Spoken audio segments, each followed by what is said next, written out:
Ministers, ladies and gentlemen. Mesdames et messieurs les ministres, mesdames et messieurs, bonjour. Bon après-midi, bonsoir à toutes et à tous. Bienvenue à la deuxième journée de la 11e réunion du cadre inclusif sur les pratiques BEPS. Day yesterday, where we covered the global economic outlook, the tax policy for the post-COVID-19 world. We covered sustainable development goals and tax morale. And it gets even more interesting today.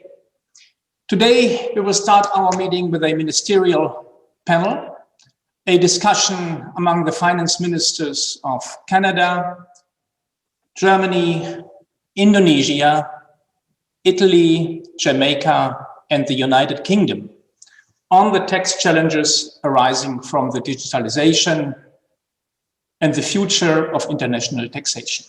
And this will include the priorities of the G7 and the G20. And I'm sure you will all agree that this is one of the highlights of this meeting of the Inclusive Framework. Ministers, we are very honored that you are joining our meeting today. Following the ministerial panel, we will have a short debrief on the outcome of the public consultations on Pillar 1 and Pillar 2. And this again will be followed by an update on the ongoing work on BEPS and on tax certainty, as well as on tax transparency and exchange of information. We will also cover tax administration 3.0. The final session today is in this public format focuses on the topical subject, another topical subject, which is tax and environment. So let's now start with the ministers panel, which will be moderated by Pascal Saint-Amand. Pascal, over to you.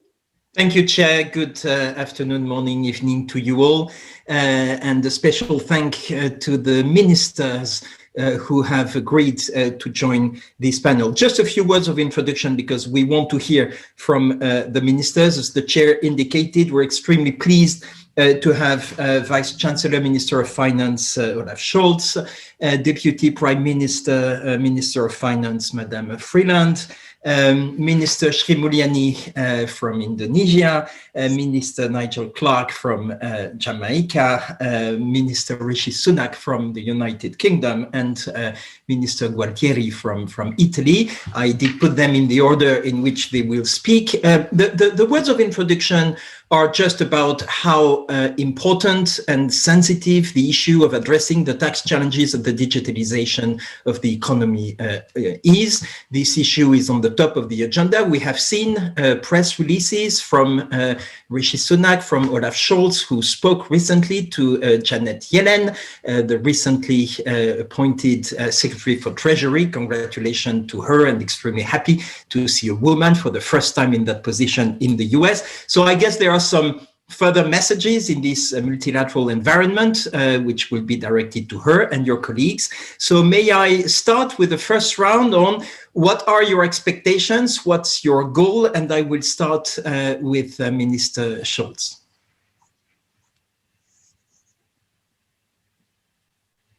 You need to unmute yourself. You're unmuted. Go ahead. Thank you. And thank you for the chance to discuss on this topic. This is a very important year because we have a last chance to come to an agreement on the question of taxation in our OECD formats. And anyone knows that it's absolutely necessary because a lot of national decisions already have been taken. So for getting an international and global agreement, it is now the time. In the decisions of OECD and in other meetings of G7 and G20, we agreed to be successful in summer this year and very much supporting the idea of really doing so. In the end, it is necessary that we find a solution which is including the question of minimum taxation, where a lot of feasible agreements are on the table and where I think a compromise is nearly fixed, so we should do it. And I hear that many governments in the world are really supporting it, and it looks that not just the old, but in this case also the new administration of the United States is very willing to get an agreement in the question of minimum taxation. The second field is how we include the taxing of digital business into the corporate taxation we are agreeing on the global level. And this is necessary due to the fact that a lot of new businesses are important for what is going on in our countries and in our economies. And especially the crisis we have now is showing how much digitalisation will change the world and the way how we cooperate. So it is necessary that we are at the level of business with our taxation models. And this is what we are discussing when we discuss about Pillar 1. At this stage, it is not that we are at the point where an agreement is there, but I think we should be able to do so. And international cooperation in this field is absolutely necessary. It would be a big mistake if there are just national solutions, different ones, and with a difficulty for the companies of double taxation, and with the difficulty of the countries of cooperation. And for avoiding a situation like this, I think it is now the time to get also an agreement on the question how to tax the digital businesses. And this is what I'm looking for. I'm really confident that we will do it and that we will be able to find a solution. But we must start now to do the last work, because it is just a few weeks we have, some months we have for doing it. Thank you. Dankeschön. Thank you so much. Indeed, a tight deadline and two pillars. So thanks for highlighting this and expressing this support. Je vais me tourner maintenant vers la vice-première ministre du Canada. Prime Minister of Canada, Mrs. Chrystia Freeland. We're a bilingual organization and there's interpretation. So I'd like to know what Canada's viewpoint is. You've announced recently that you were considering introducing a tax on digital services in the absence of an OECD agreement. Many thanks, Pascal. Good morning, good afternoon, good evening to everybody. First of all, I would like to thank you, Pascal, the OECD, as well as all our colleagues at the international level for all the work on these crucial challenges. So let me just start by saying I really agree with Olaf, and particularly his first point, which is let's have 2021 be the year that we do this historic work and actually complete it. I think we all understand that the digital economy of the 21st century is very, very different from the bricks and mortar economy of the 20th century. And our international tax agreements need to be modernized and updated to reflect that profound transformation of the global economy. I want to emphasize, and here I'm going to echo Olaf again, the extent to which the most urgent challenge all of our countries are facing today, COVID, really underscores the urgency of getting this digital tax sorted out. Because of COVID, all of us are living more virtually. Here we are talking to each other in a virtual conference. My province in Canada is in a lockdown right now, so all of my children are going to go to school virtually when they wake up later this morning. We have moved our lives online, and so our voters, our citizens, are more aware of the digital economy than ever. At the same time, COVID has also increased the pressure on all of our treasuries, and our citizens know it. We have all had to spend a great deal of money to support our people through COVID. As finance minister, I am entirely convinced that's the right thing to do, but it does increase pressure on our finances and on public awareness that we need to have sources of financing. And the final impact of COVID has been to exacerbate inequalities within our own societies. I think we are all aware of the way in which COVID has had a very unequal impact, and there have been some winners as well as some tremendous losers from COVID. A lot of the people operating in the digital space have been among the winners. And so those are all of the reasons why I think more than ever there is pressure on us. There is an imperative we collectively face to sort this out.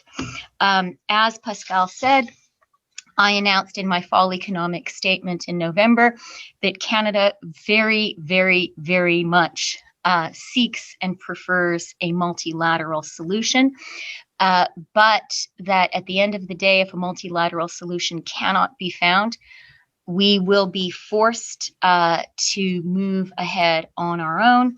I say that really very much in sorrow and in the conviction that that is not going to be necessary, because my final point to all of us is let's have 2021 be a year, certainly, when we make a major transformation of international taxation of the big multinationals, and particularly in the digital space.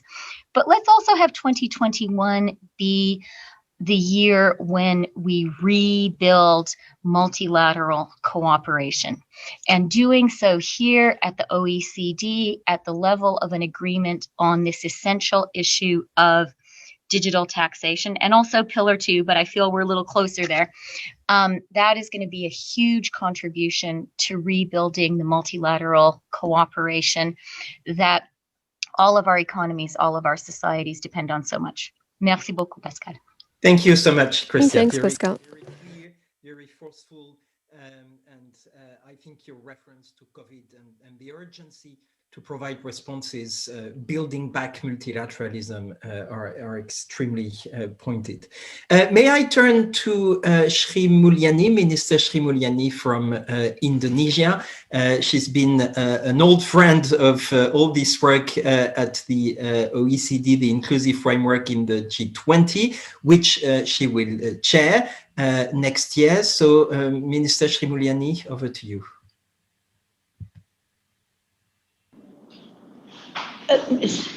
We can hear you. Okay.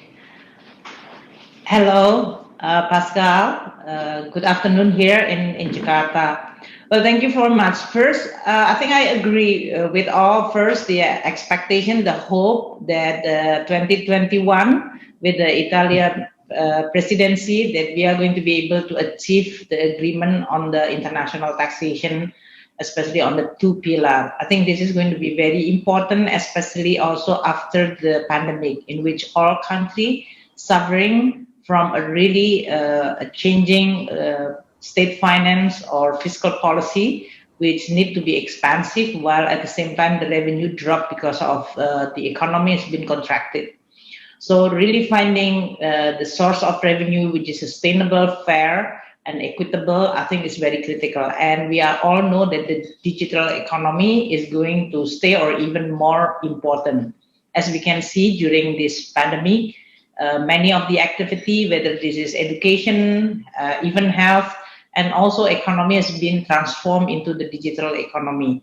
And that's why for Indonesia, the increase of the transaction using the digital transaction is increased by 25% or until July last year. So this is really a very potential. At the same time, we also understand that we haven't, at the global level, an agreement regarding how we are going to treat the taxation obligation of this digital economy.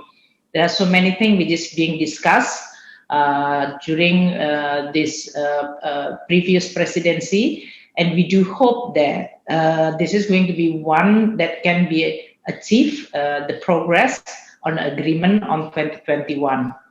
Indonesia is going to be hosting the G20 or as a presidency for the 2022. So we do hope that when this is going to be achieved, then we will focus more on the implementation.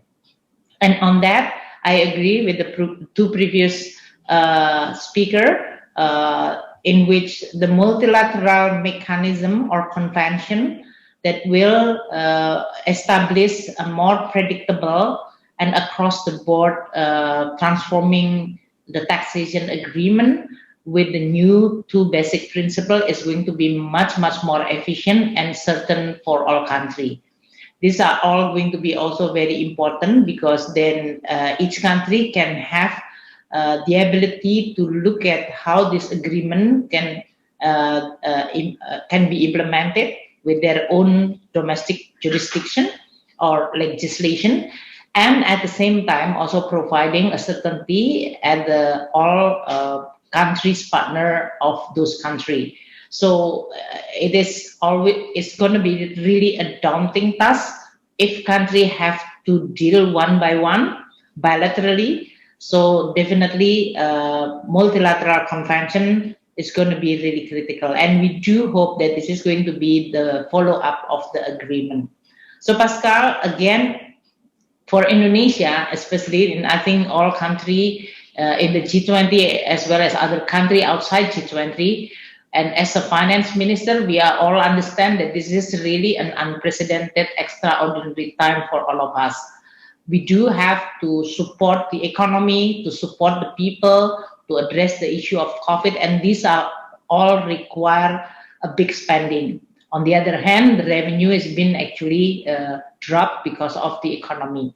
So definitely for all countries in the world, the Minister of Finance really having a very difficult task to consolidate and restore the health of their fiscal policy.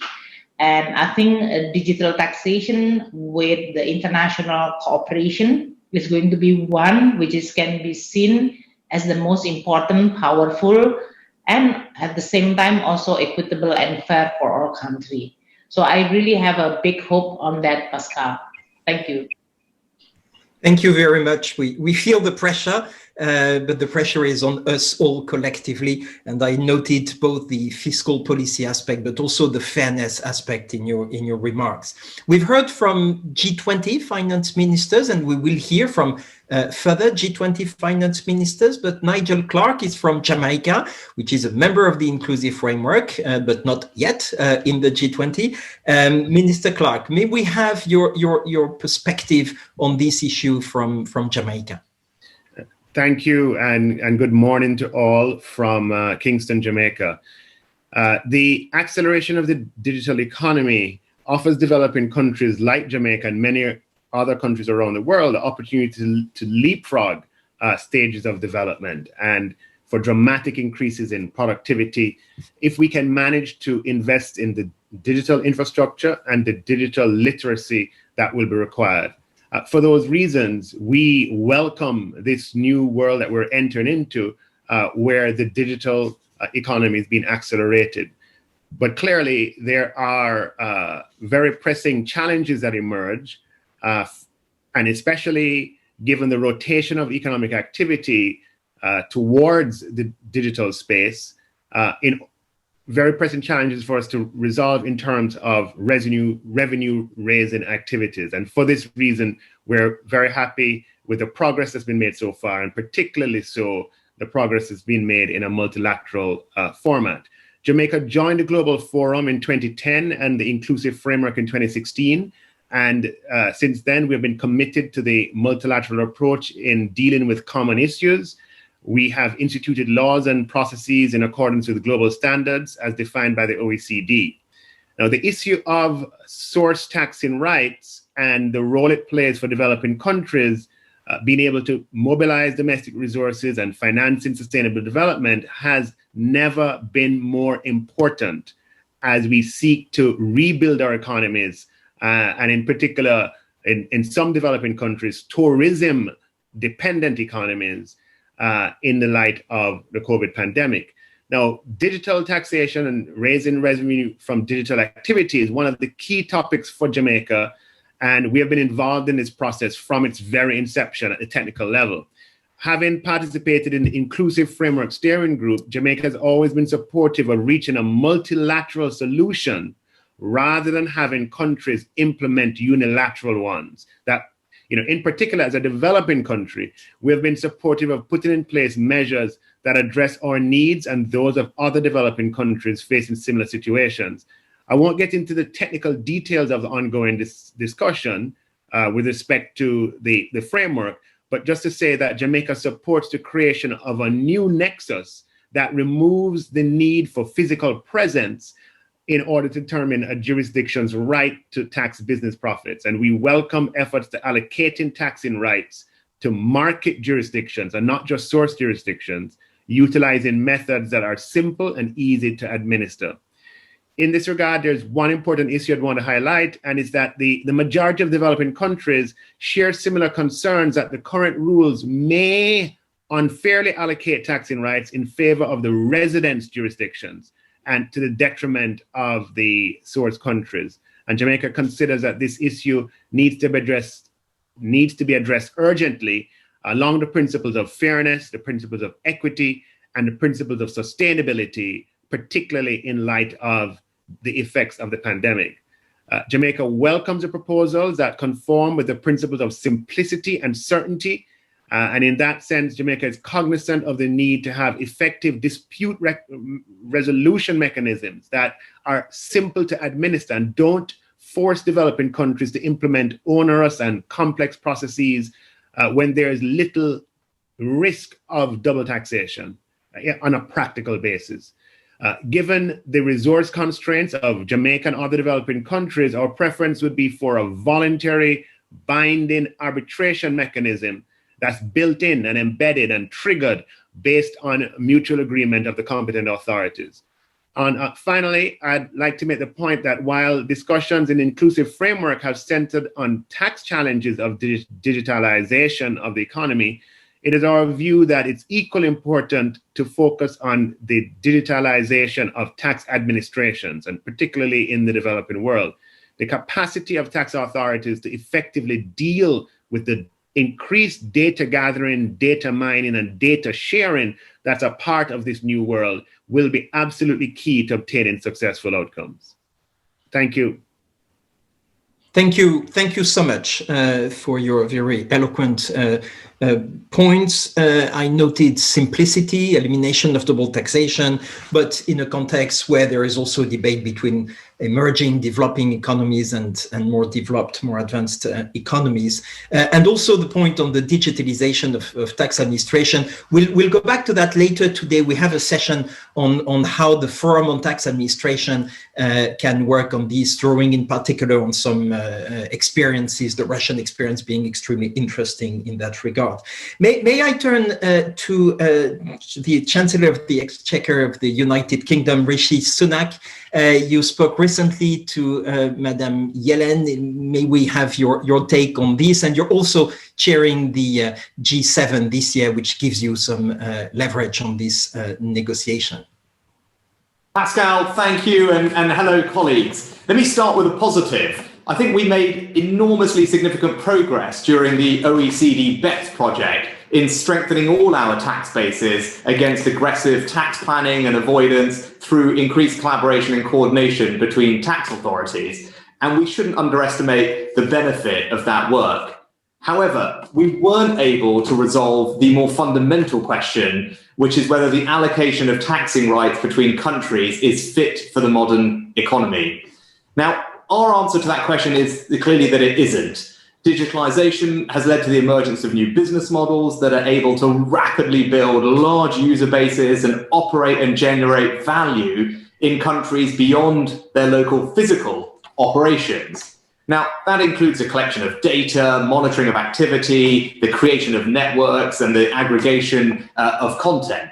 It's right and fair, I believe, that countries should be able to tax the profits that result from the economic activities that take place within their borders. And their inability to do so because of an international framework that, let's face it, was designed 100 years ago, has unsurprisingly led to serious and increasing concerns at both a political but also a public level in all our countries. And in fact, the very credibility of our corporation tax system and people's faith in those systems to deliver a fair outcome, I believe, is being undermined by this issue. So it's essential, particularly in light of the challenges we'll face in rebuilding our public finances, as Shri Mulyani and Christia alluded to, come to an effective and enduring multilateral solution. So what does that solution look like?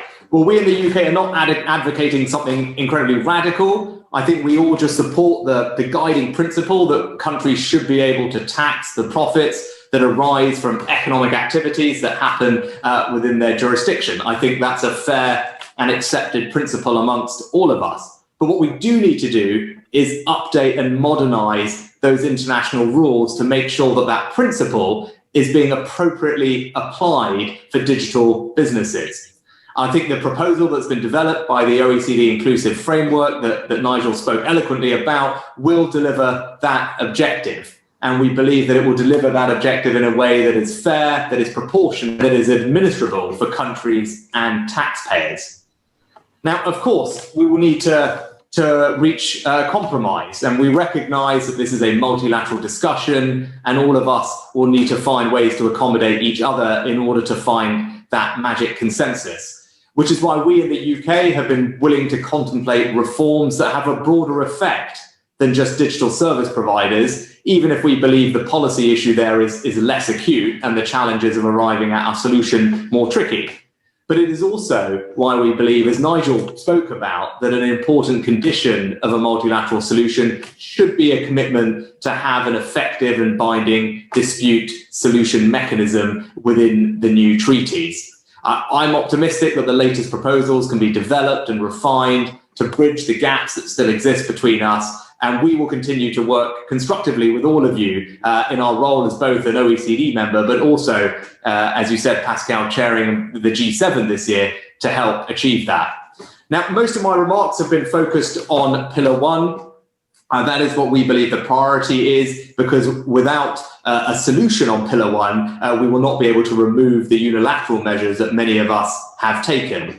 But we recognize that there is an appetite and desire to also make progress on Pillar 2, and that will be needed to reach a multilateral agreement on both of these issues together.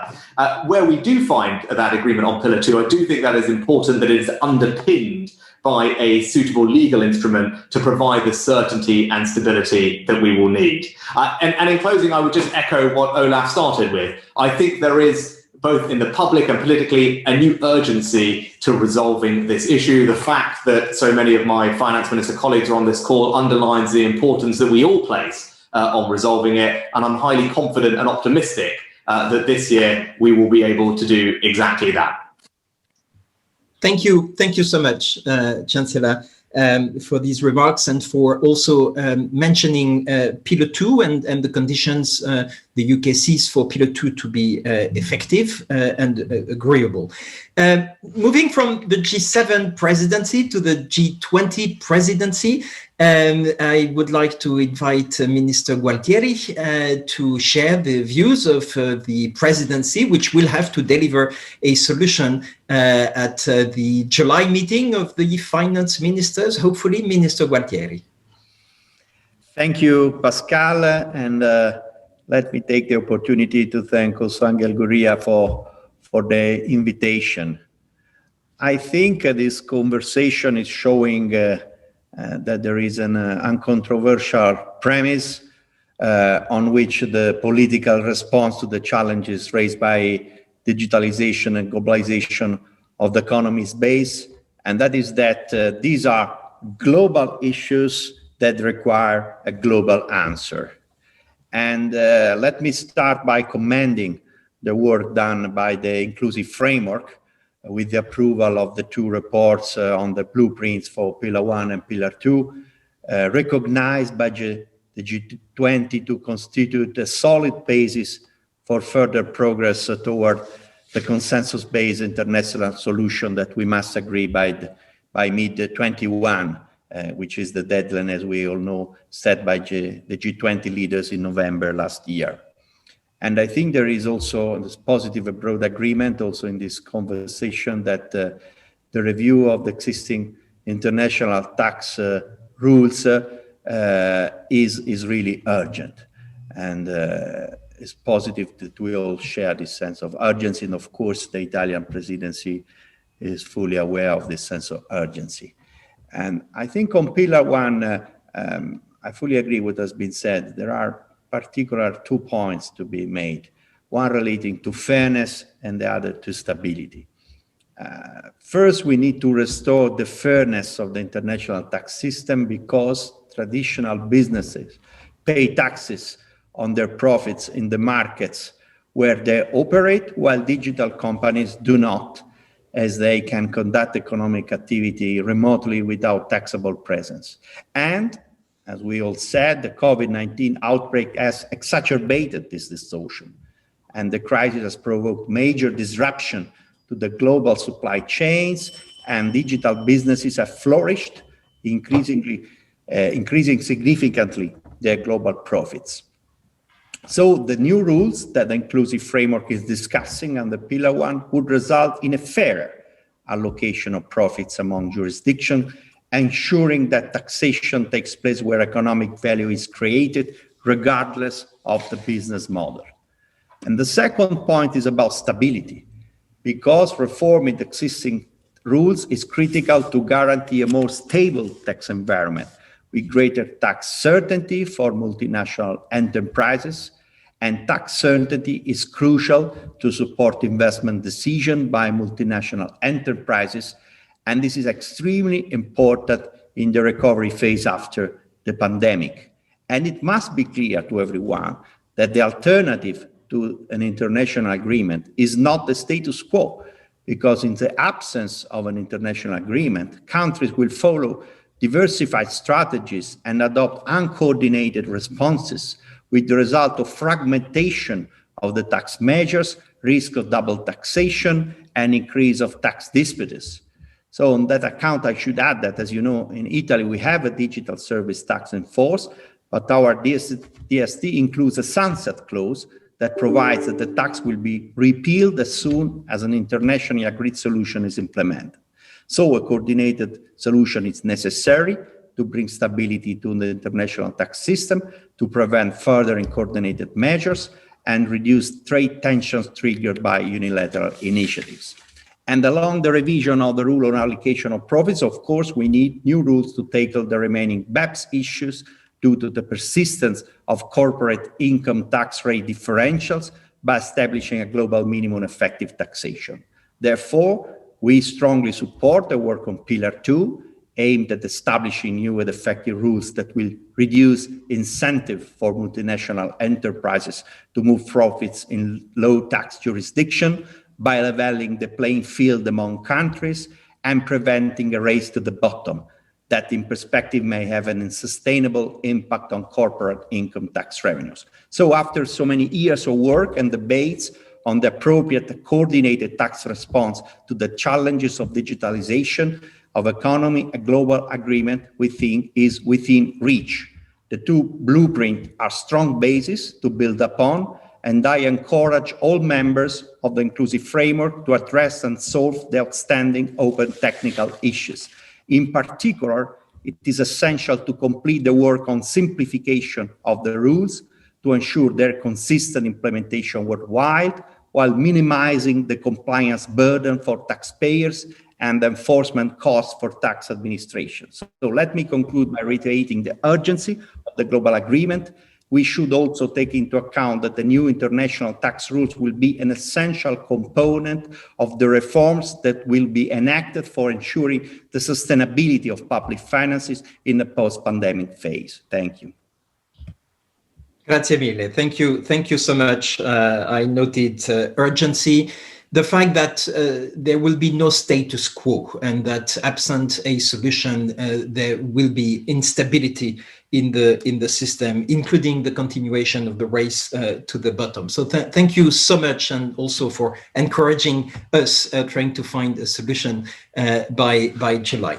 I would like to do a second round, taking advantage of the presence of the ministers, and turn again to Vice Chancellor Scholz, Minister Scholz.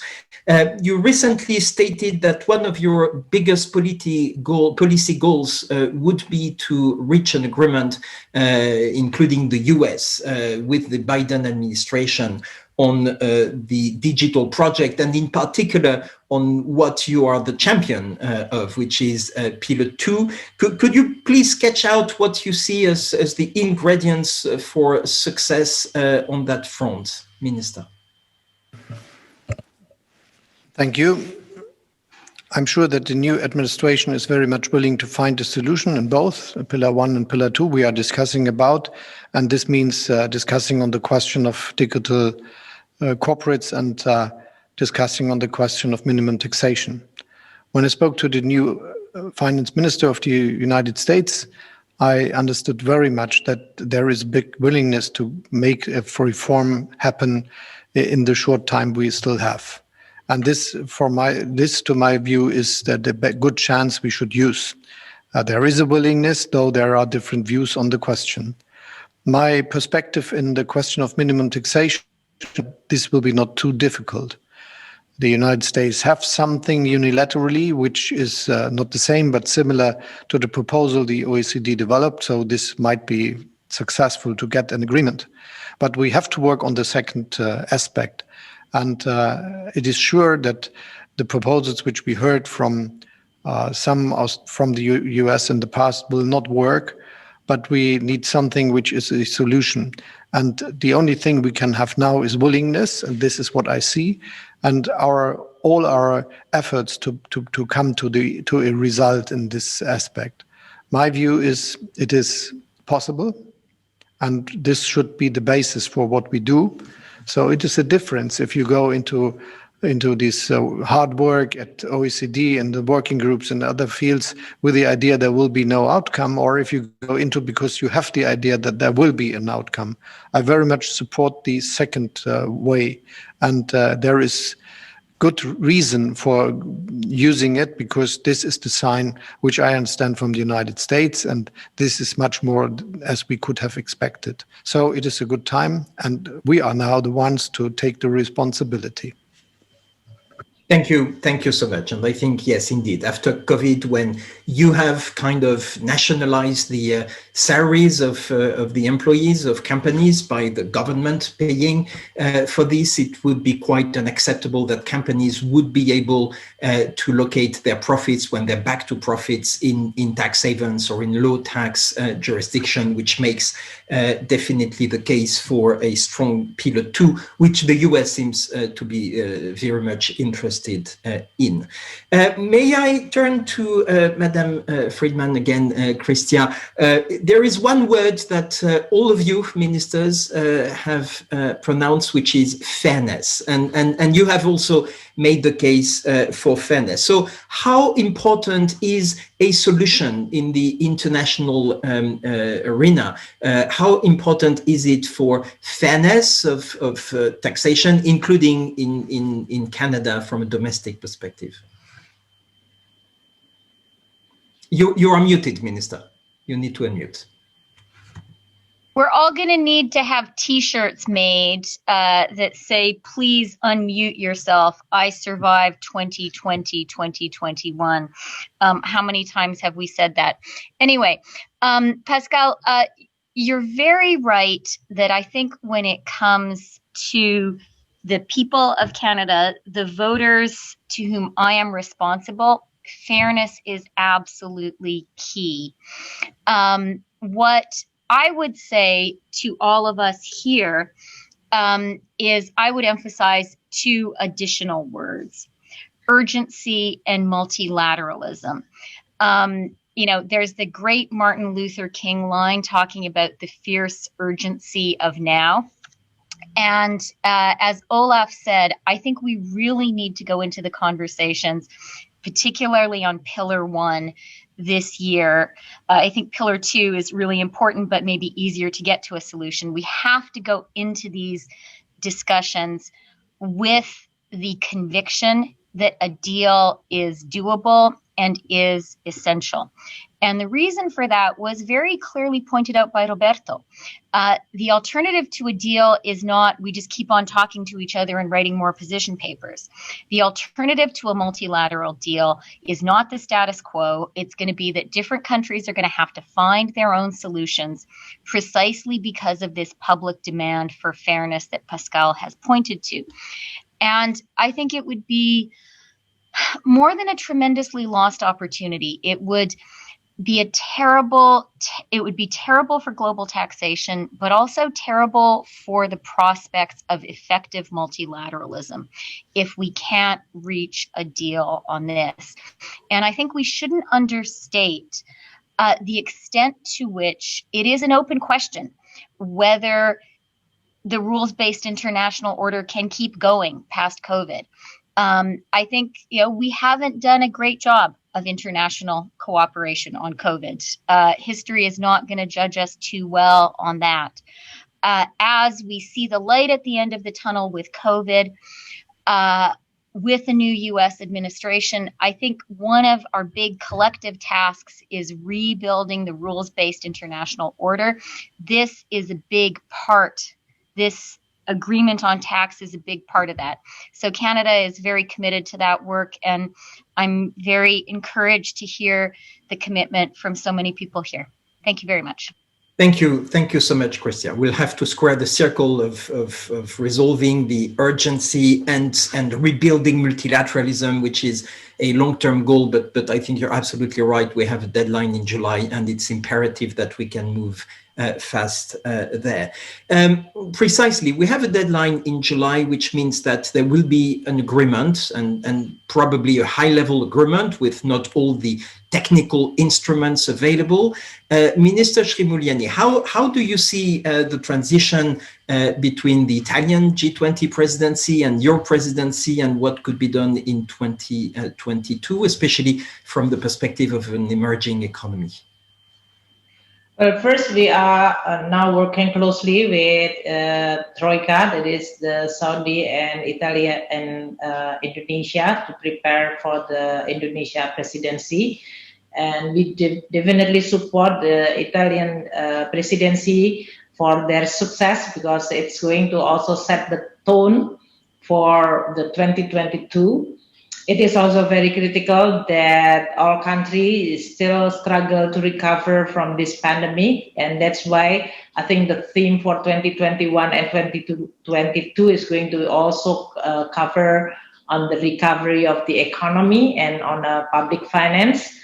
And of course, we as a presidency in 2022, we will also taking care of the legacy issue or legacy topic, which is going to be carried by all the presidency. One of them, which is very critical on our discussion today, is international taxation, in which we still have also some other strategic issue that need to be also addressed with the digital taxation, such as what Rishi Sunak mentioned, the BEPS implementation, monitoring and evaluation. That is also still very critical. Tax transparency and domestic resource mobilization, that's also very critical. So for us, we are going to work closely with Italian presidency with the hope that the agreement on these two pillars can be reached. And for the 2022 is going to be focused more on the implementation. That is the need to implement the principle that provide fair taxation right. I think that is very critical. I mean, we can always talk about all this fairness, but at the end, it should be implemented, and the implementation was really the test of this principle. So this is going to be a very critical for us to work with other multilateral institutions. OECD definitely is going to continue, and you already offering the support for our preparation for the G20 presidency. I really appreciate that. We will work with other multilateral agencies like the IMF, World Bank, which I think is going to provide a good cooperation. As all speakers mentioned, that this is a global problem, because when we talk about digital economy, it's borderless. So basically, you cannot draw the border. And that's why the problem need and should be addressed through the multilateral mechanism. And that's why the implementation, Pascal, is going to be the real test, is how we are going to get the multilateral convention. Because if it is not, then you are going to have disagreement on the first and second pillar, hopefully.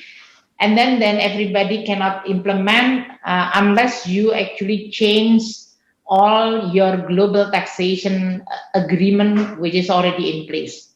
And this is going to be one of the most maybe difficult tasks for the implementation. And of course, within that context, I'm very encouraged to hear all the speakers today that we are all agree and really want to see this to be successful. As a developing and emerging country, but Indonesia is also a big country, you see that the growing digitalization of the economy is just amazing. So for us, not having the ability to tax the digital activity, definitely creating a non-level playing field.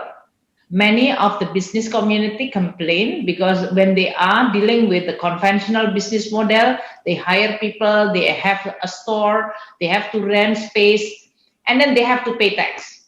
While the digital company, which is non-access, no physical presence, and they actually get more and more sales in this case, they are not getting the same treatment on the taxation. So fairness is not only across country or among country, but also within our own economy. And we are all see in many countries, especially if you have a democratic system, the unfairness is going to create what we call it a very dangerous political and social dynamic.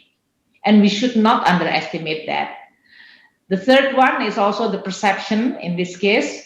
For us, I repeatedly always asked by the media, so how much you earn, you get the tax from the digital economy, because they are thinking that this is the very important part of the activity which is already transformed.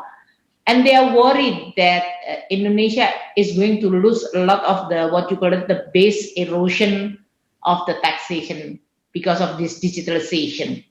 So on the one hand, I think people happy with now transforming to the digital technology, which they are seen as more efficient, bringing a lot of innovation.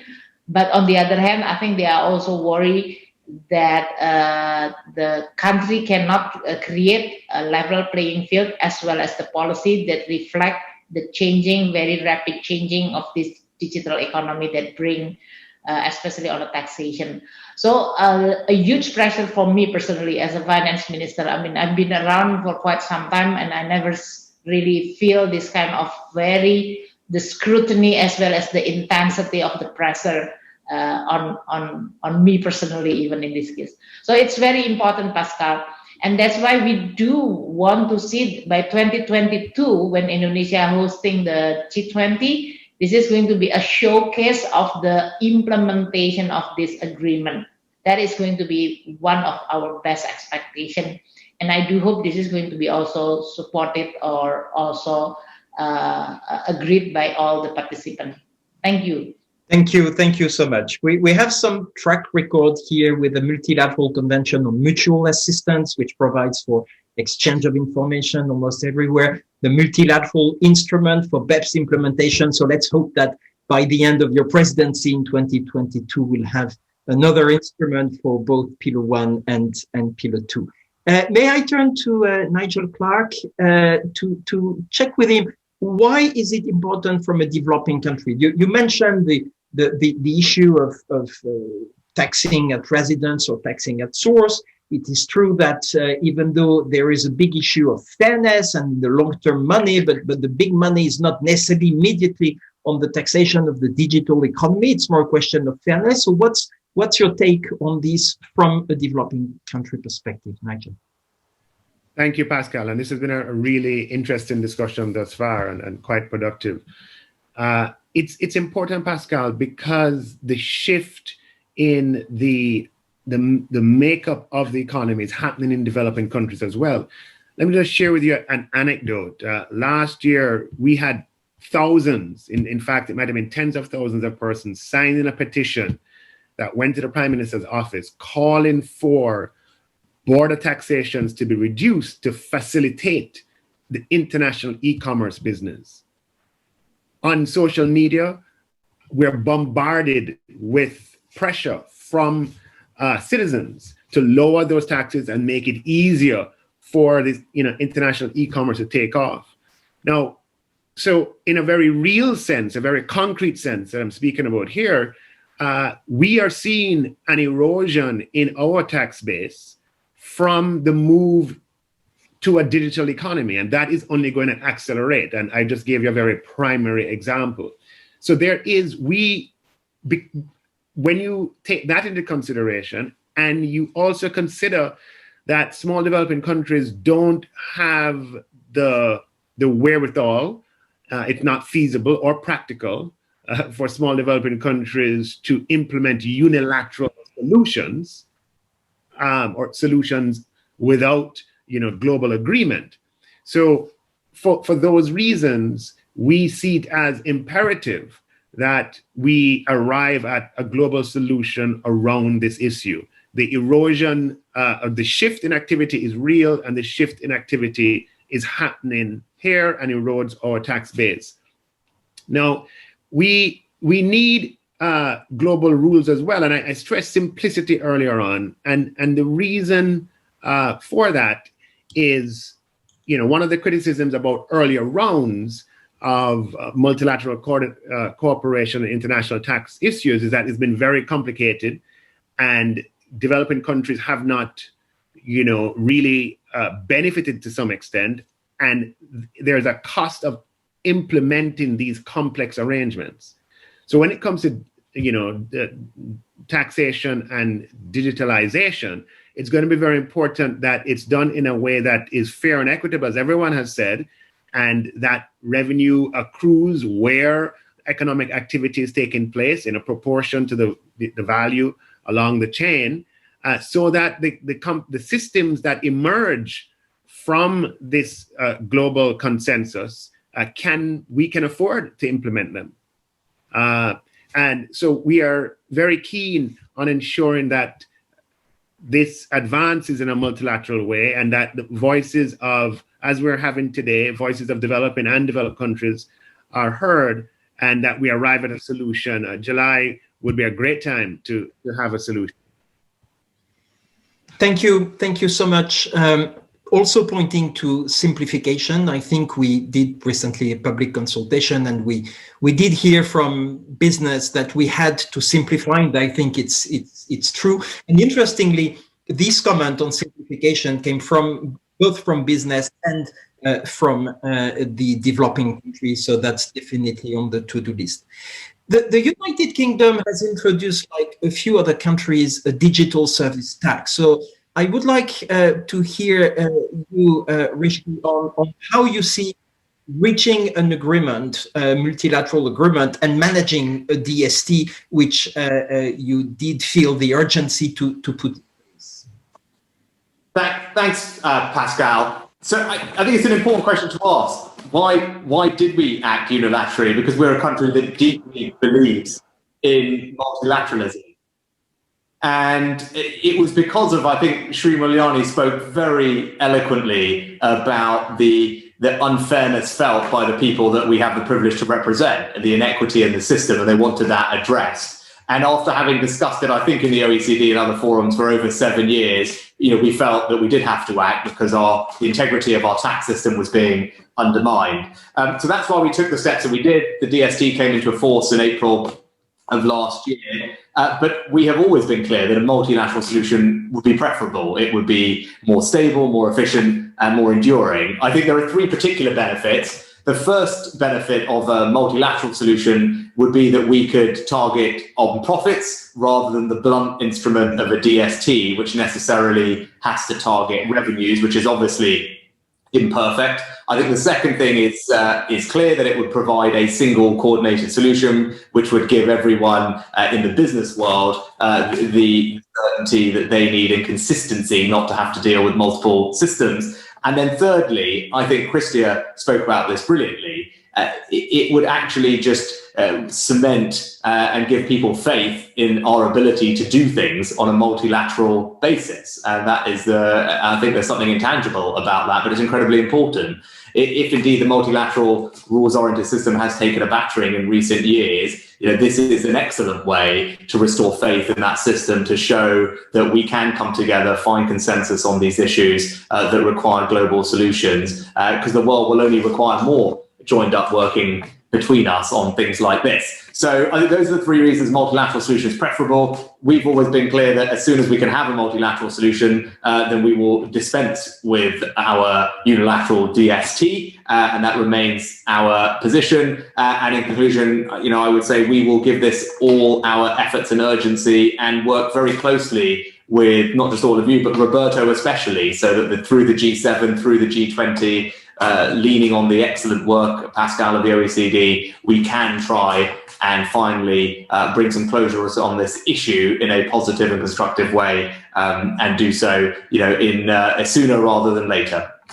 Thank you. Thanks for this very strong and very positive message that indeed we can reach a multilateral solution, and if not, countries are obliged to move for political reasons. We've heard about fairness, and countries have already started, like the UK and some others. Italy is in that case also. Minister Gualtieri, I would like to ask you, as chair of the G20 also, what's your prospect on the calendar for the agreement? Do you think we can reach the agreement in July? And maybe take the opportunity of having you on this panel to also spell out what the other Italian presidency priorities are in terms of tax. We had a couple of days ago a meeting of the deputies of finance ministers, and there was a pretty ambitious and robust agenda, for which we thank you, Minister. Yes, thank you. So we are aware that there are high expectations on the G20 to agree on the review of international tax rules and to meet this deadline of mid-21. So of course this is a top priority of our G20 agenda, and for doing so we will engage with all parties involved, including of course the new US administration, to help bridging the remaining gaps and build a political consensus. And we, of course, will also very closely liaise with the UK G7 presidency. With Rishi, I have discussed the importance of making progress and finding this common solution for the reason we are all stressing also here in this debate. And I think the very close, excellent cooperation and agreement between Italy, the UK, the two presidencies, also an added value for this challenge, for this task. I'm also glad to have the opportunity to share more broadly our priorities of Italian presidency with the delegates to the inclusive framework, in particular, not only in the area of taxation. As you know, we have identified in our vision 3 pillars: people, planet, prosperity, being aware that this is a crucial year, not only for recovering from the pandemic, but also to try to strengthen a change, transformation of a global economy toward common goals of sustainability, resilience, innovation, and inclusion. So people, because all policy action will be centered on people, and it means tackling inequalities and promoting equal opportunities. Planet, because we need to restore balance between people and nature, and our global commitment to the Paris Agreement can no longer be postponed.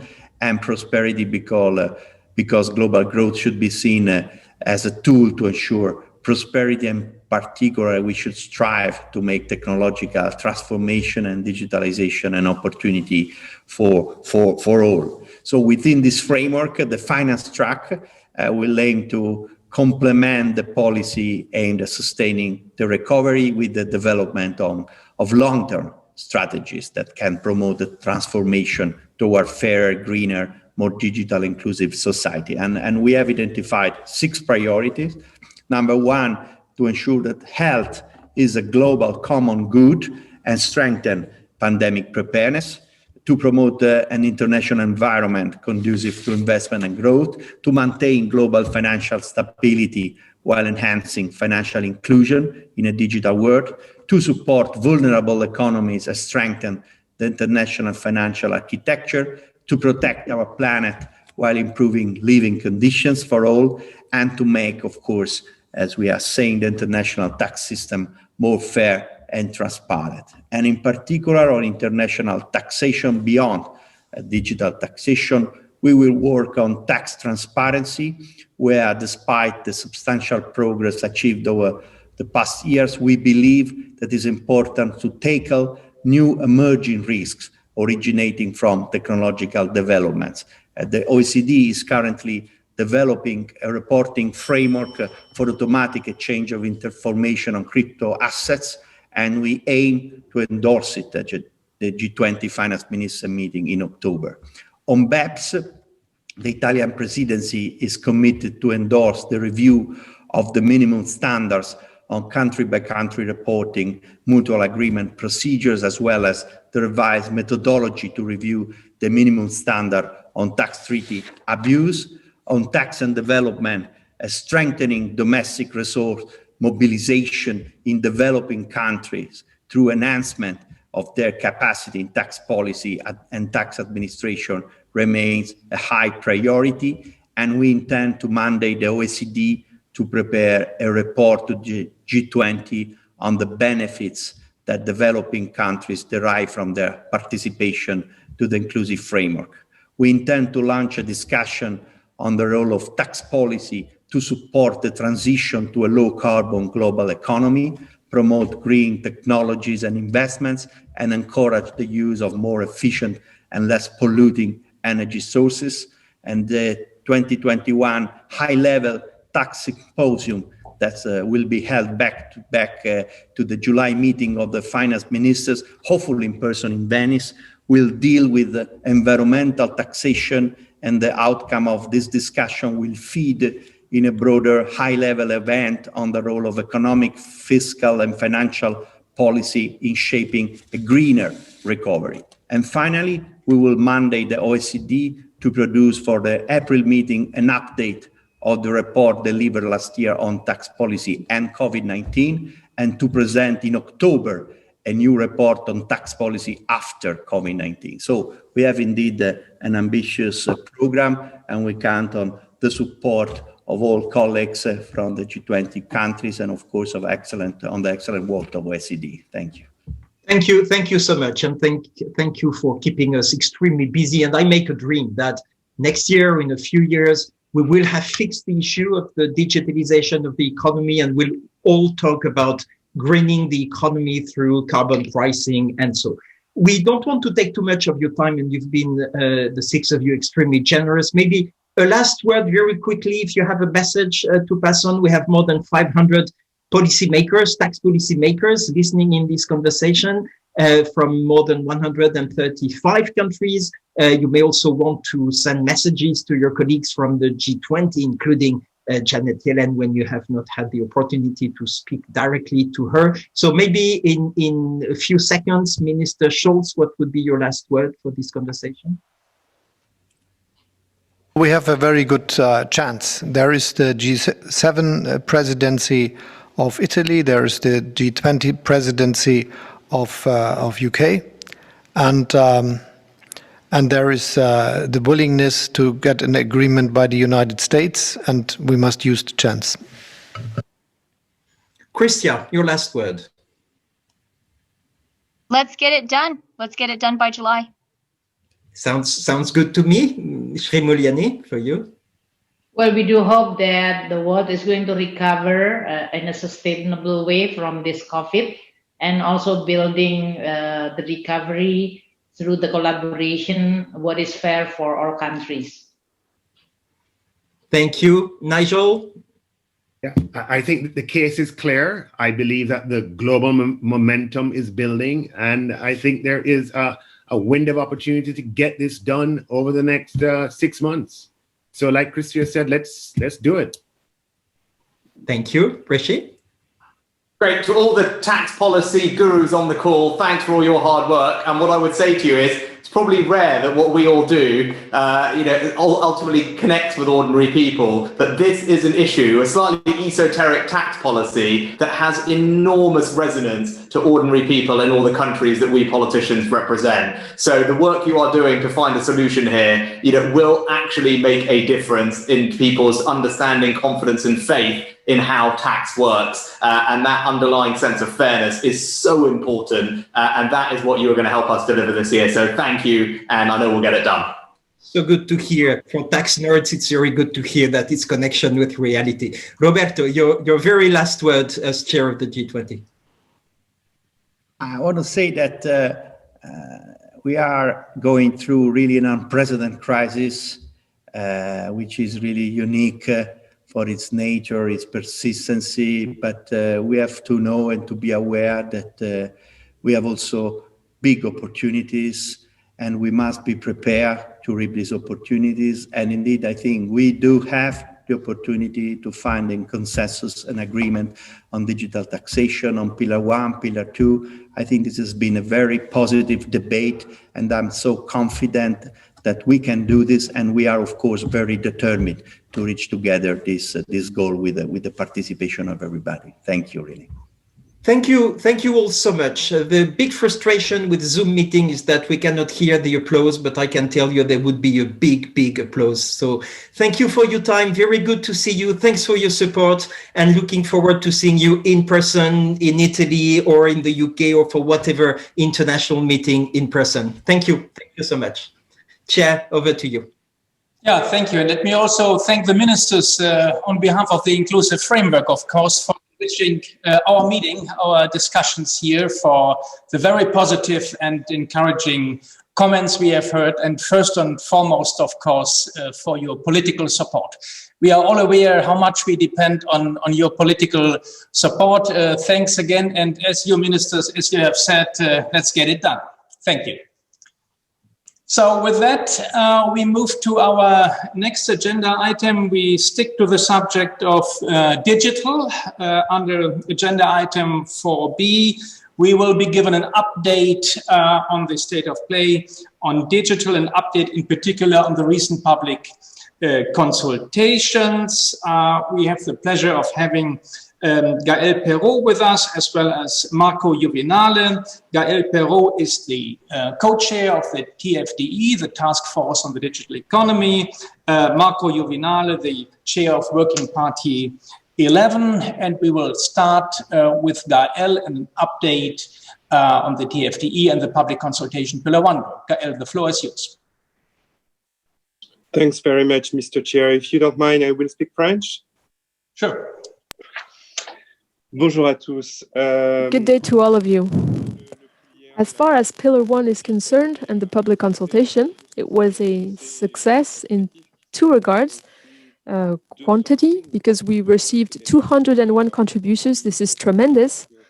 A total of 1,700 pages, which gave a lot of homework to the Secretariat over the summer. It was also a success in terms of quality, because beyond volume, these contributions were very diverse, with businesses, NGOs, academics contributing, and they were very thorough and very often very practical. They offered very practical solutions.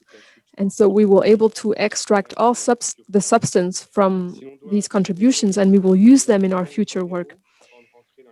To draw a few main points, before I go into the detail, most contributors believe that the current rules need to be updated.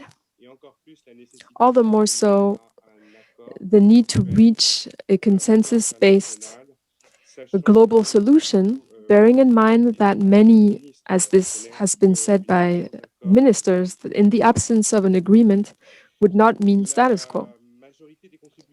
Most contributions are very encouraging for the inclusive framework in that they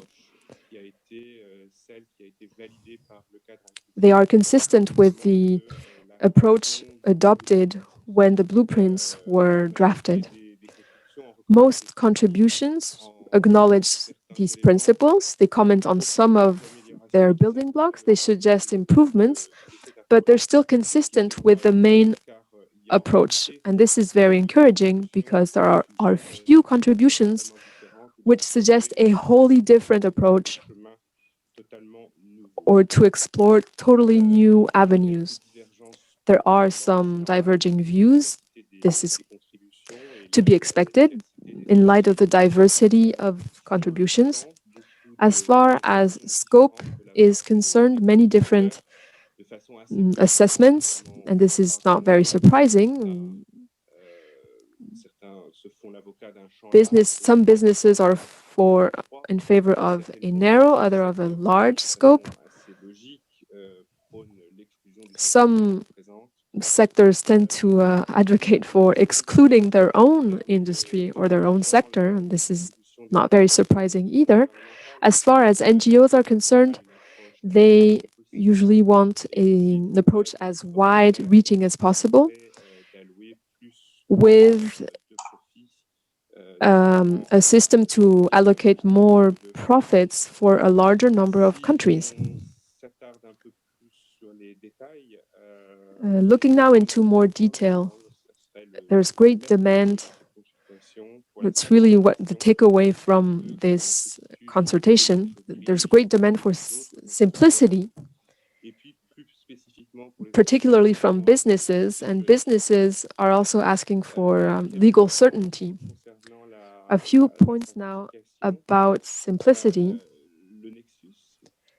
about the nexus. Sorry, I couldn't find the word in French. Gaël used the word in English, nexus. Most contributors wish for a simple approach centered on a revenue threshold to determine the nexus. Many contributions highlight that introducing plus factors, again, I don't know how to say this in French, introducing plus factors would make the system more complex. Nevertheless, some contributors believe that the threshold should be low, NGOs, for instance, whereas businesses advocate higher thresholds. So there are different contributions when it comes to simplicity. Now, as far as segmentation is concerned, businesses are asking to use existing segmentations, meaning segmentation as they are segmentation as it is put forward by the company in its financial accounts to remove complexity, the complexity which would occur if they had to redesign their segmentation altogether. We noted also interest on the part of businesses in interest in the marketing and distribution profits safe harbor to address double taxation issues. They are asking for the inclusive framework to consider this option. And more generally, there's concern about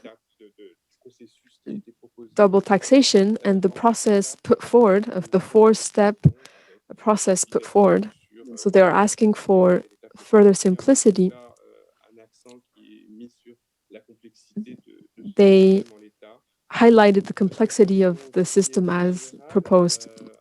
Again, as far as procedure is concerned, we noted an appetite from businesses for simple administrative processes, single windows, with early certainty procedures, whereby companies can know in advance, can get guarantees in advance so that they can know in advance whether or not they are part of the scope. Are they profitable enough?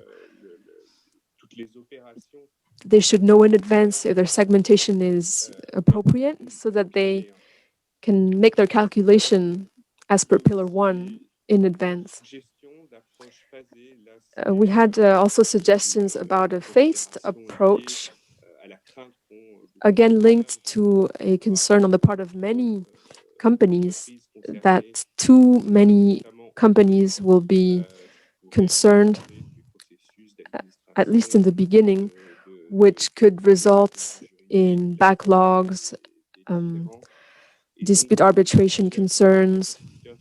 So some contributors are suggesting a gradual approach or a phased-in approach, for instance, starting from a narrower scope and then expanding the scope, or on tweaking the thresholds, starting from extremely large companies and then moving to smaller businesses. Fortunately, there is convergence on technical elements of the blueprint. The idea that there should be quantitative thresholds, although there are diverging views on the thresholds, the idea that the base should be calculated on a consolidated account. Obviously, businesses favor an earn-out mechanism for carrying forward losses. The synthesis I just delivered is a synthesis by nature. It doesn't reflect appropriately how thorough our discussions and the contributions were. Many thanks, Chair, and I will now hand it over to my Italian colleague. Thanks, Gael. Marco, please. Thank you very much, Mr. Chair, and good day, everyone. A short update also on Pillar 2 after the release of the blueprint in last October. This was the first opportunity for the public after the consultation in December 19 to comment on all the elements of the Pillar 2 design, the income inclusion rule, under tax payment rule, subject tax rule, and switchover rule. Also for Pillar 2, there was a robust response for the public with almost 200 submissions and coming from different stakeholders, again, business from different sectors, advisors, academies, and civil society. I would say 4 issues that main issue has been raised. First, strong support for the many key elements of the design, including in particular the tax base in line with the financial accounts, the definition of covered taxes, and the agreed rule order. Second, as for Pillar 1, simplification. A large number of submissions expressed concern about the complexity of the rules and so the need to simplify the rules. In this context, of particular note, it was highlighted the careful consideration should be given to the mechanism to address timing differences, to avoid undue complexity and distortion. And in this regard, in particular, strong support for the deferred tax accounting approach in lieu of the use of carry forwards. Also, strong support for the simplification option that were presented in the Pillar 2. This option would avoid ETR calculation by the multinational enterprises where there is little risk of income being subject to below the minimum rate. And in this context, particular support received the tax administrative guidance, the country by country safe harbor, and the de minimis rule. Third, wide recognition of the implementation in a coordinated and consistent manner, also in the interaction between the different components of Pillar 2. And also, it was highlighted that a multilateral convention would be the best means to achieve consistency and coordination. Fourth, subject to tax rule. Here, many stakeholders note the challenges of the subject to tax rule, including potential of taxation. But on the other hand, there was recognition on the importance that certain countries place on the subject to tax rule as a mechanism to protect the domestic tax base. In terms of next step, all the key items will be taken into account, of course, in the upcoming work of the Inclusive Framework and the Working Party 11 that will work on this issue. And of course, the work will be focused on addressing and possibly solving this issue by mid-2020. And of course, in addressing this issue, also the development of the model rules for implementation of Pillar 2 will start. Back to you, Martin. Thank you. Thanks very much, Marco and Gael, for highlighting the key features of Pillar 1 and Pillar 2 and for updating us on the state of play, including after the public consultation. I think that's very helpful. Under this agenda item, we would also like to talk about next steps. The starting point, I think, is that we collectively and the Secretariat in particular have invested a lot of time in developing solutions over the past months. The two blueprint reports on the two pillars were agreed for public release by the Inclusive Framework last in October, backed by the G20 leaders in November, and the G20 leaders and the Inclusive Framework have expressed their commitment to reaching consensus on a multilateral solution by mid-21. So what does it mean in practice? It leaves us with only a few months until summer 21. We, of course, need to get to political agreement on the key features before the next date of the Inclusive Framework plenary meeting. So one of the key priorities for the coming months, I think, is certainly to simplify some of the features of Pillar 1. We have heard that repeatedly in the public consultations, and as mentioned by Gael, the need for simplification has been re-emphasized by many stakeholders in that process. We also received many useful comments from different perspectives, from businesses, from advisors, from academia, but also from civil society during the public consultations. And some of them have argued that the current complexity might lead to high compliance costs, and we have already heard this today again, and that could lead to disputes between taxpayers and tax authorities. And this is also a good reason for us, I think, to examine all ideas and to highlight the potential areas of simplification. So that will be one key area I think we need to focus on for the coming months. Another key priority will be resolving the remaining political issues. Those are issues including scope, of course. That's a quite important thing. The quantum, the choice between mandatory and safe harbor implementation, if there is a choice between the two options, and aspects of tax certainty, of course, also, and certainty procedures in general. But not only under Pillar 1, we need to take next steps also under Pillar 2. We receive comments on complexity. We need to ensure coordination of the rules. That's an important point. And this will all be taken into account when we take the work forward on Pillar 2.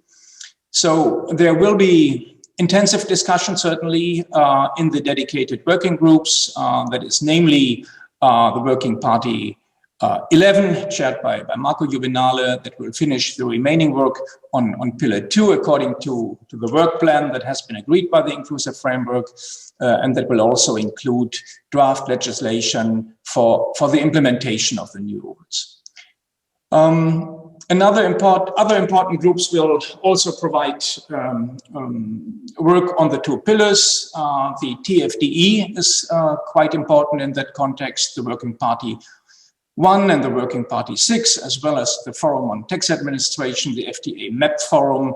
They all will be engaged in technical details, in further developments of technical details. And Working Party 2, of course, will continue to assess the economic impact and focus on macroeconomic aspects.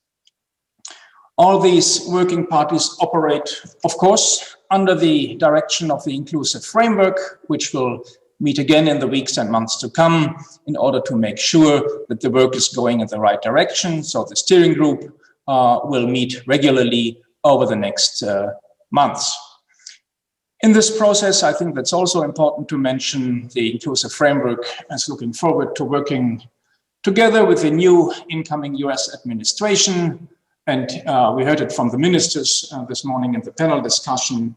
The arguments for an internationally coordinated solution are convincing and also, in my view, overwhelming. And as said yesterday, with enough political will, we will be able to achieve our goals and to find consensus on a solution by summer of this year. And I found the ministers' discussion very, very encouraging this morning. And I hope that this is a good indication that we will get enough political support. So with that, I think we can close this agenda item 4B. And before we move to the next one, item 5, we will show you a short video that we didn't show you yesterday because we didn't have time to show it you yesterday, but we will now see a video on VAT to demonstrate that a lot of progress has already been made in the area of VAT. This is a very short video. I think it's only three minutes. Anthony, if you would be so kind to start that video.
We've seen high levels of compliance with our international GST reforms, with more than 1,900 registrants and over $1 billion Australian collected. This demonstrates that VAT has an important role in delivering on the intent of the BEPS agenda. Alignment with OECD guidelines and relationships with international business has been critical to our success. In 2020, we enacted a comprehensive tax reform aiming to support investment and growth, to enhance tax certainty, and to update our tax system. One of the key goals of this reform was to achieve a VAT solution on digital services to ensure our VAT revenues and to even the playing field. For this purpose, we implemented a simplified VAT collection regime in line with the OECD standard, which is already showing great results. When we implemented the new VAT on digital services, we worked to provide a clear administrative guidance in order to make compliance as easy as possible. To achieve that, we consulted with relevant partners and other tax administrations, all effectively facilitated through the OECD.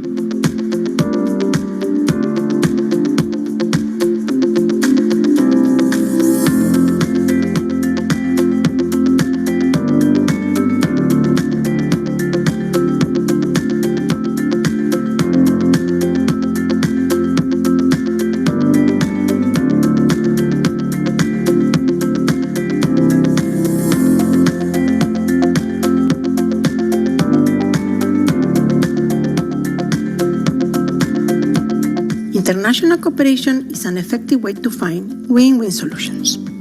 I think our current joint OECD World Bank project on regional VAT toolkits on digital for the LAC, Asian and African regions is an excellent example of this cooperation. In partnership with regional organizations, these toolkits aim at providing practical guidance on how to effectively implement VAT on digital transactions.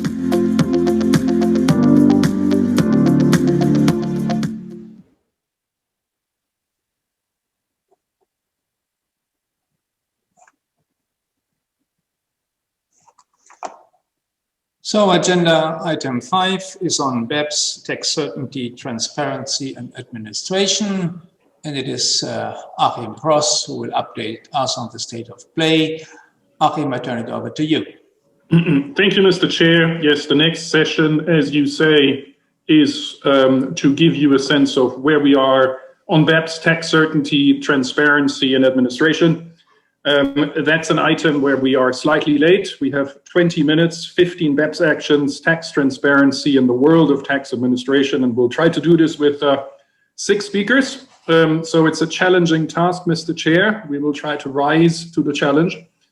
I will give a brief introduction before then handing over to the speakers.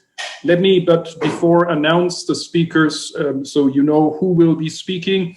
First, we have speakers that will speak on particular aspects of BEPS, where we currently have a 2020 review of standards ongoing. And there will be Pragya Saxena, the co-chair of the CBC reporting group, followed by John Hughes, who is the chair of the FTA MAP Forum, and that will be on Action 13 and then 14 respectively. We then move to exchange of information, where we will hear from Hui Min, who needs no introduction, and so Hui Min will speak. Representing the Global Forum here, followed by Harry Rodburn, who is the chair of Working Party 10 that's actively working on a number of issues, including cryptocurrencies, and we've already heard our mandate from the Italian finance minister in the preceding ministerial session. And then finally, and importantly, and also reflecting the discussion at ministerial level already, we have the world of tax administration in 10 minutes, a challenge that Bob Hamilton, the Canadian commissioner and the chair of the Forum on Tax Administration, will speak to.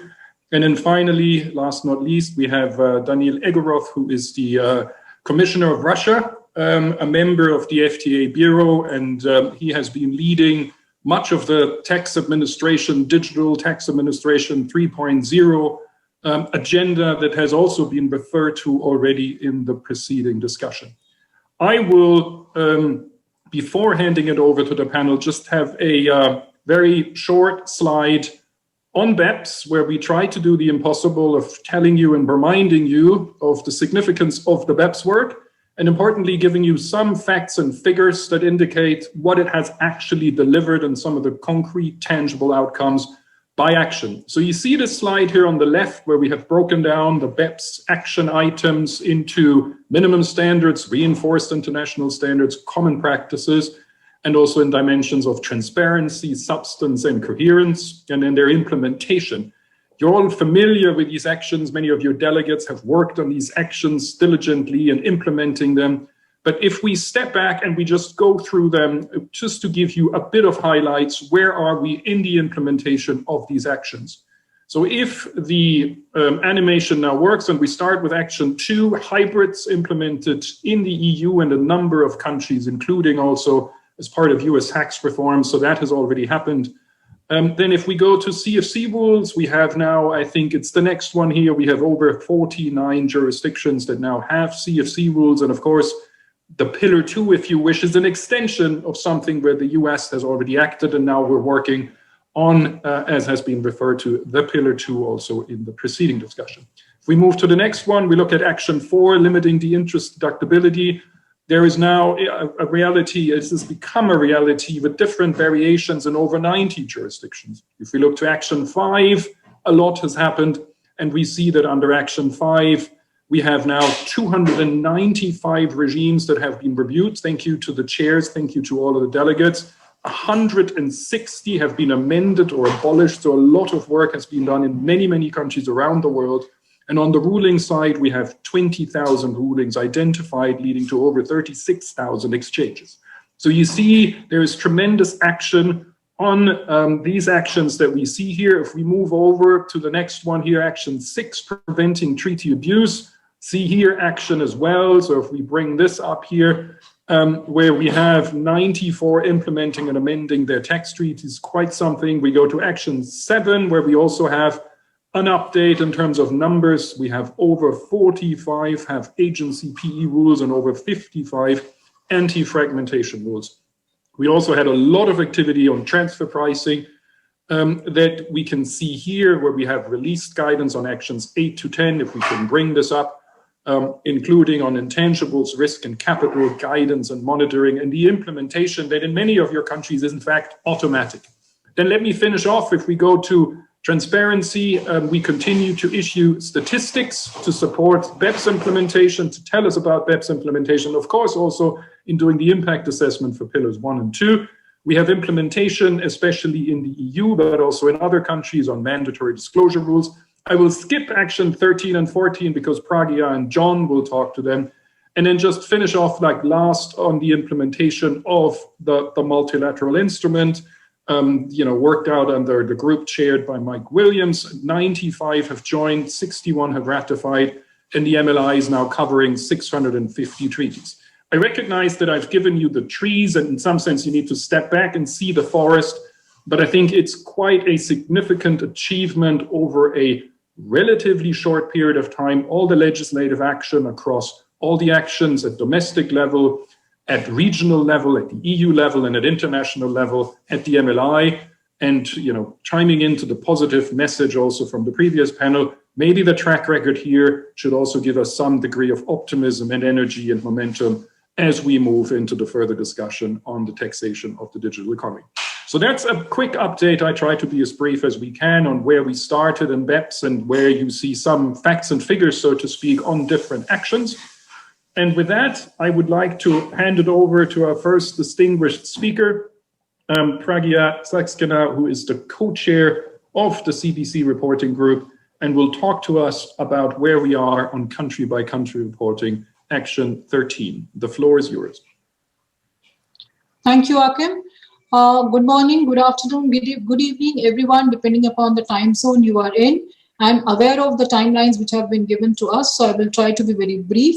At the outset, I would like to say that the BEPS Action 13 is probably the most visible of the minimum standards in terms of its implementation and its impact on the business. This represents a significant step towards step forward in terms of transparency, consistency, and in terms of promoting greater international cooperation in understanding the M&E groups that operate across many countries. This has been successful in providing tax administrations with unprecedented access to standardized information on M&E groups, which can be used in conducting a high-level risk assessment by the countries along with the information which is in their possession. Now coming to the status of implementation of CBC reporting, I would say that this has made a very quick progress. In 2016, 58 countries had put in legislation requiring compliance for country-by-country reporting, or they had provided for voluntary compliance. And currently, more than 90 IF countries have introduced a CBCR reporting requirement that includes all the OECD members and the G20 countries, and other members of IF are also making efforts, and there is a lot of progress being made by them towards implementation of this standard. And with this, I can say with certainty and confidence that now substantially all the M&Es which have crossed the revenue threshold of 750 million euro, they are required to file the country-by-country report. And for exchange of this report, which is being received by the countries of UPEs, 2,700 exchange relationships have been put in place. That is by way of multilateral convention, the bilateral agreements, and exchange agreements. And now the information which is coming, we all are committed to its appropriate use and its effective use, because this information which is coming, it has to be used for the purposes of high-level risk assessment, as it cannot be a substitute for the substantive audit. However, the countries should not be afraid in using this information for the purposes of high-level risk assessment. And in this context, therefore, its effective use has a lot of importance. And this context, I would like to thank the FTA forum for supporting the tax administrations in using country by country report, and the work done by them includes, I would be just naming one or two because of the shortage of time, that they have developed the CBCR risk assessment handbook, and the most recent work which has been done is the CBCR tax risk evaluation and assessment tool, the treat, which should be a great help to tax administration in understanding and analyzing the huge quantity of information that a CBC report can contain. Now, coming to the work which is being done by the country-by-country reporting group, from the very beginning when this group was formed, it has been collecting information from the business as well as from the tax jurisdictions about the problems which they are facing in practical problems which are being faced in implementation of this particular minimum standard, and the ambiguities, if any, are being noticed by them. And having noticed them, worked upon them, a number of interpretive guidelines have been issued, clarifying the doubts, clarifying the ambiguities which have been brought to the notice of the group. And this is an ongoing process. In addition to that, in the recent past, another work which has been taken up is the review of the minimum standard, which is commonly known as 2020 review. And this work is being taken up by the members of the country-by-country reporting group, the experts from WP6, that is our transfer pricing experts, and also the exchange of information specialists, that is WP10 delegates. So, and as a part of that, the work which has been undertaken includes review of the minimum standard, that is Action 13, both on the content of the report as well as the scope of the report. And as most of you might be aware, that a public consultation document was published at the beginning of 2020, wherein the questions were posed with regard to the experience of the stakeholders and others regarding the implementation of CBC report, along with 15 technical questions touching upon the scope and the content of the CBCR. We received 80 responses, and thereafter this was to be, the public consultation meeting was to be held in a face-to-face manner, but because of the global pandemic, we could not have it in that form, and we had it in a Zoom format in May. And we had a participation of 270 persons participated in that meeting, and everything has a silver line. So I would say that we could have the views of some of the persons who would not have come to participate in that meeting had it been a face-to-face meeting, because they would not have traveled to Paris. So we could get their views also. And now the outcome of that public consultation, it can be said that the business has cautioned against any significant changes because of because of the reason that we have very little experience in implementation of this standard.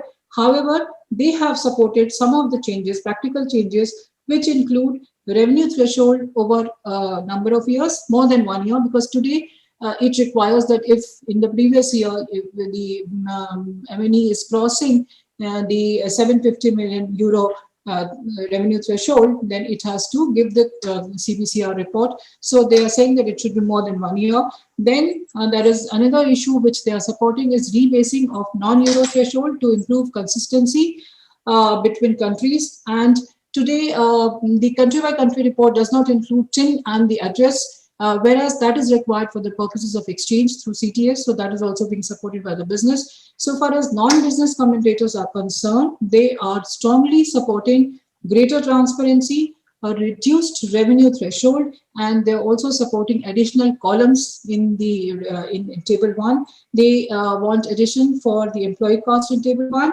and a reconciliation of financial data in Table 1 to an M&E's consolidated financial statements. All the issues and all the concerns which have been raised during the course of the public consultation, that has been worked upon by the members. They have worked very hard, and on most of the issues an agreement has been reached. There are very few issues left, and we are hopeful that we will be able to come to an agreement in the first half of 21 itself. Thank you.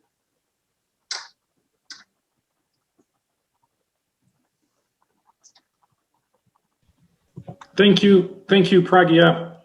Thanks a lot for those comments and giving us a good sense of where we are and where we've come from and what's still on the agenda. I think I now turn over to John Hughes, who will talk about where we are on Action 14, and he is the chair of the FTA MAP Forum. The floor is yours, John. Very good. Thank you, Akam. It is an honor to be with you and to speak on behalf of the MAP Forum and the broader competent authority community about the efforts that have been made by competent authorities in the last 5 years to turn the goals and commitments of BEPS Action 14 into concrete actions and tangible improvements in dispute resolution under the Mutual Agreement Procedures Article 25 of the OECD Model Tax Convention. These efforts could not be more timely or important. In just the last 5 years, the worldwide MAP inventory of cases has nearly doubled. Such disputes, which typically involve transfer pricing and also non-transfer pricing matters, can erode tax certainty and thus discourage investment and economic growth. Thus, improving dispute resolution has been and will continue to be integral to the work on BEPS. Just to level set, Action 14 commits members of the Inclusive Framework to implement a minimum standard on dispute resolution and to have their commitment and compliance with this minimum standard reviewed by their competent authority peers in the MAP Forum. In addition, jurisdictions have agreed to annually report their MAP statistics in accordance with a common statistical reporting framework. The peer reviews started in December of 2016, and since then, 82 jurisdictions have had their compliance with the minimum standard reviewed, and another 55 jurisdictions have been granted a deferral until they have a greater number of MAP cases. The peer review process comprises 2 stages.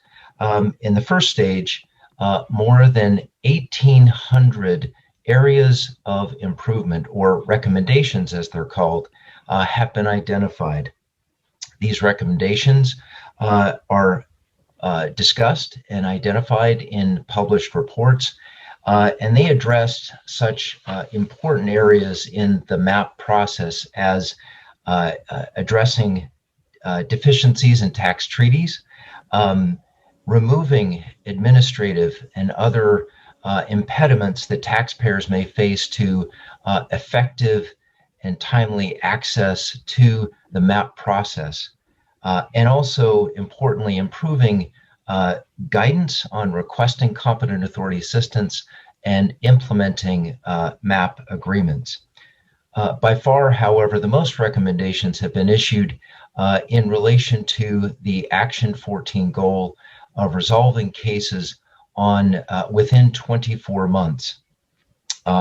Beating this time frame has been particularly difficult with transfer pricing cases, but jurisdictions are indeed striving to try to meet this goal in both transfer pricing and non-transfer pricing cases.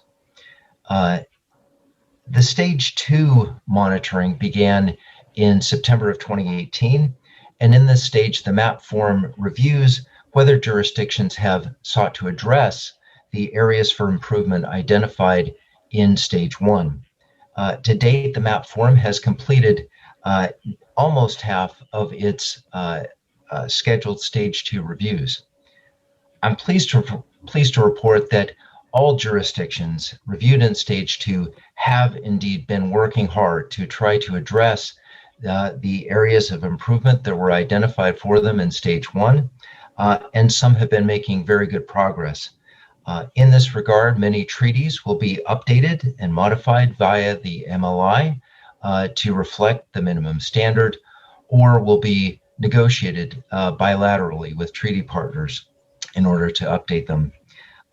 Many competent authority offices have added resources or have reorganized their activities in order to be more efficient in their handling of the MAP process.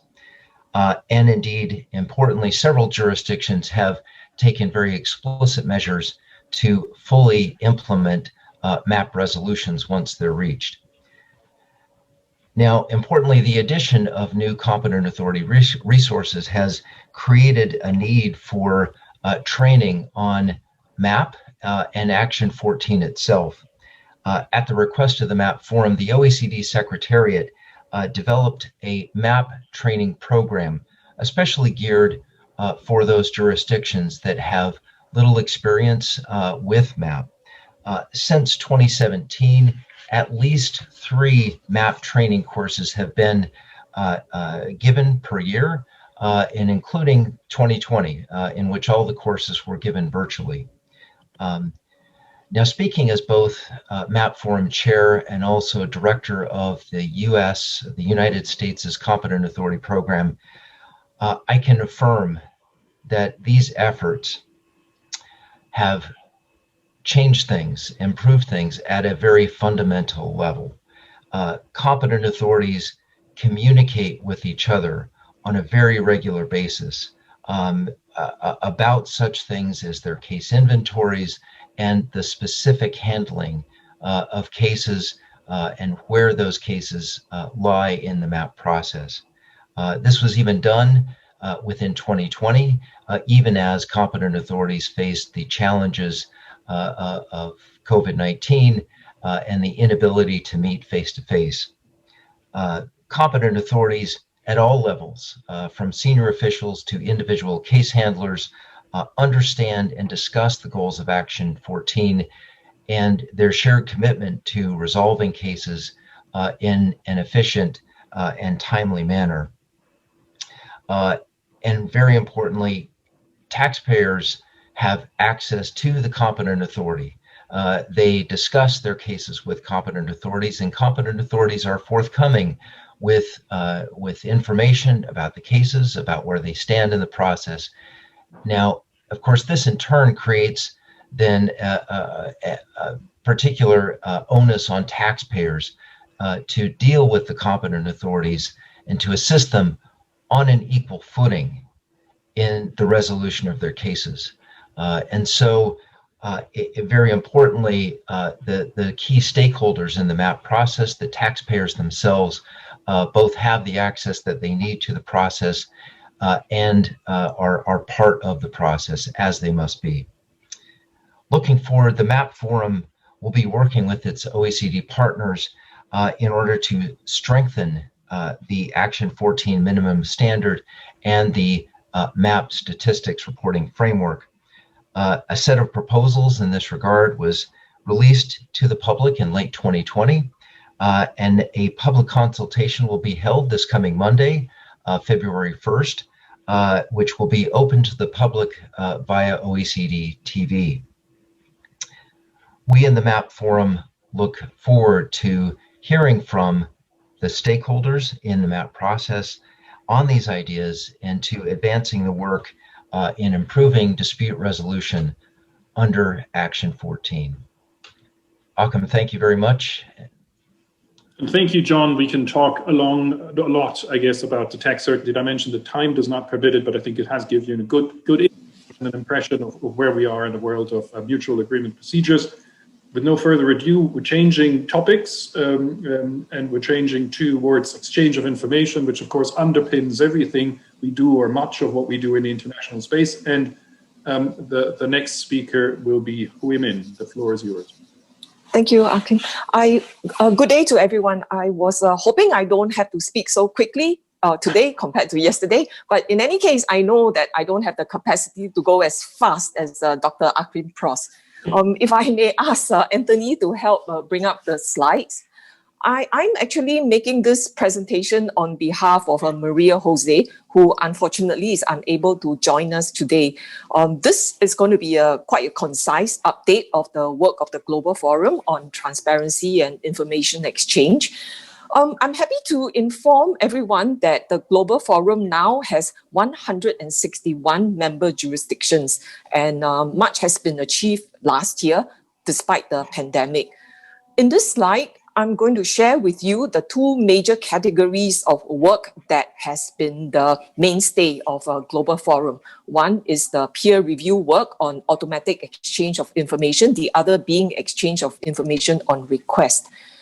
In December 2020, the Global Forum delivered on the peer reviews of the legal framework for automatic exchange on the Common Reporting Standard, covering the first 100 jurisdictions that were committed to the standard.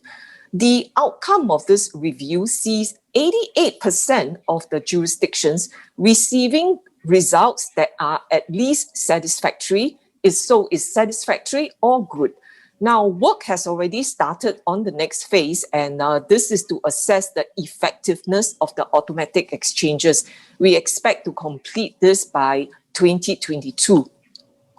For exchange on request, the Global Forum adopted 20 peer review reports last year.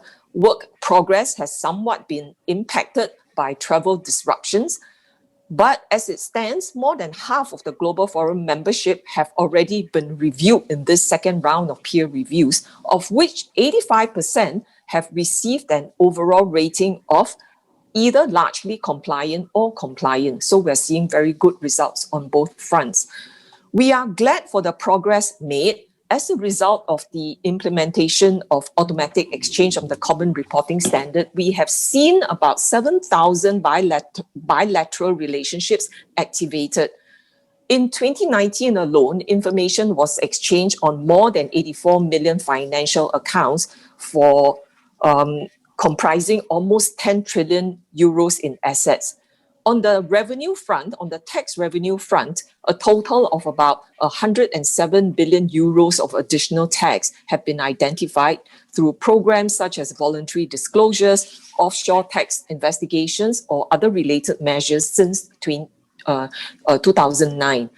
Slide 3, please, Anthony. Thank you. Another priority of the Global Forum work has been to ensure that members, especially the developing economies, are benefiting from the EOI standards and also AEOI through capacity building work. In 2020, we saw about 70 jurisdictions receiving assistance. Notable results for 2020 include also the various few points. Number one, 6 new participating jurisdictions joining the MAC, and more than 30 jurisdictions improving their EOI framework. And we have 4 new developing jurisdictions that have started to exchange AEOI data. Capacity building did not pause as a result of the pandemic because training has been very well taken up. Training and e-learning courses were attended by more than 7,600 officials, and this has been an unprecedented number because of availability and accessibility as a result of the virtual training. The Secretariat has launched 2 new e-learning courses and 3 new toolkits with more to come. All these efforts are possible only with generous donor support, close cooperation with international organizations and regional partners, as well as support from member jurisdiction. Finally, I just want to close on this note that with the renewed membership in the subsidiary bodies and the new task force on risk, the Global Forum is well positioned to meet its targets and prepare for its next mandate. Thank you very much. Over to you, Akim. Thank you, Hui Min. We will hand over next, I think, quite quickly to Harry who will speak for Working Party 10 and give us a sense of it. What does the future hold of tax transparency? What standards is he working on? What is coming up in the pipeline? Give us a sense, Harry, and if you wish, join our fast-speaking competition or not. I will. Thank you very much, Achim. I will try to join it, but I think I lose also from you. Good afternoon to everyone. It's my great pleasure to share with you the work that has progressed last year at the OECD level to strengthen the global tax transparency framework in three key areas. Firstly, we had the first comprehensive review of the common reporting standard that was launched. Secondly, the work has commenced on including crypto assets and e-money in the scope of the CRS, the common reporting standard, or a similar reporting and exchange framework. And third, I would like to mention that the OECD inclusive and G20 Inclusive Framework approved the model rules for reporting by platform operators with respect to sellers in the sharing economy and in the gig economy.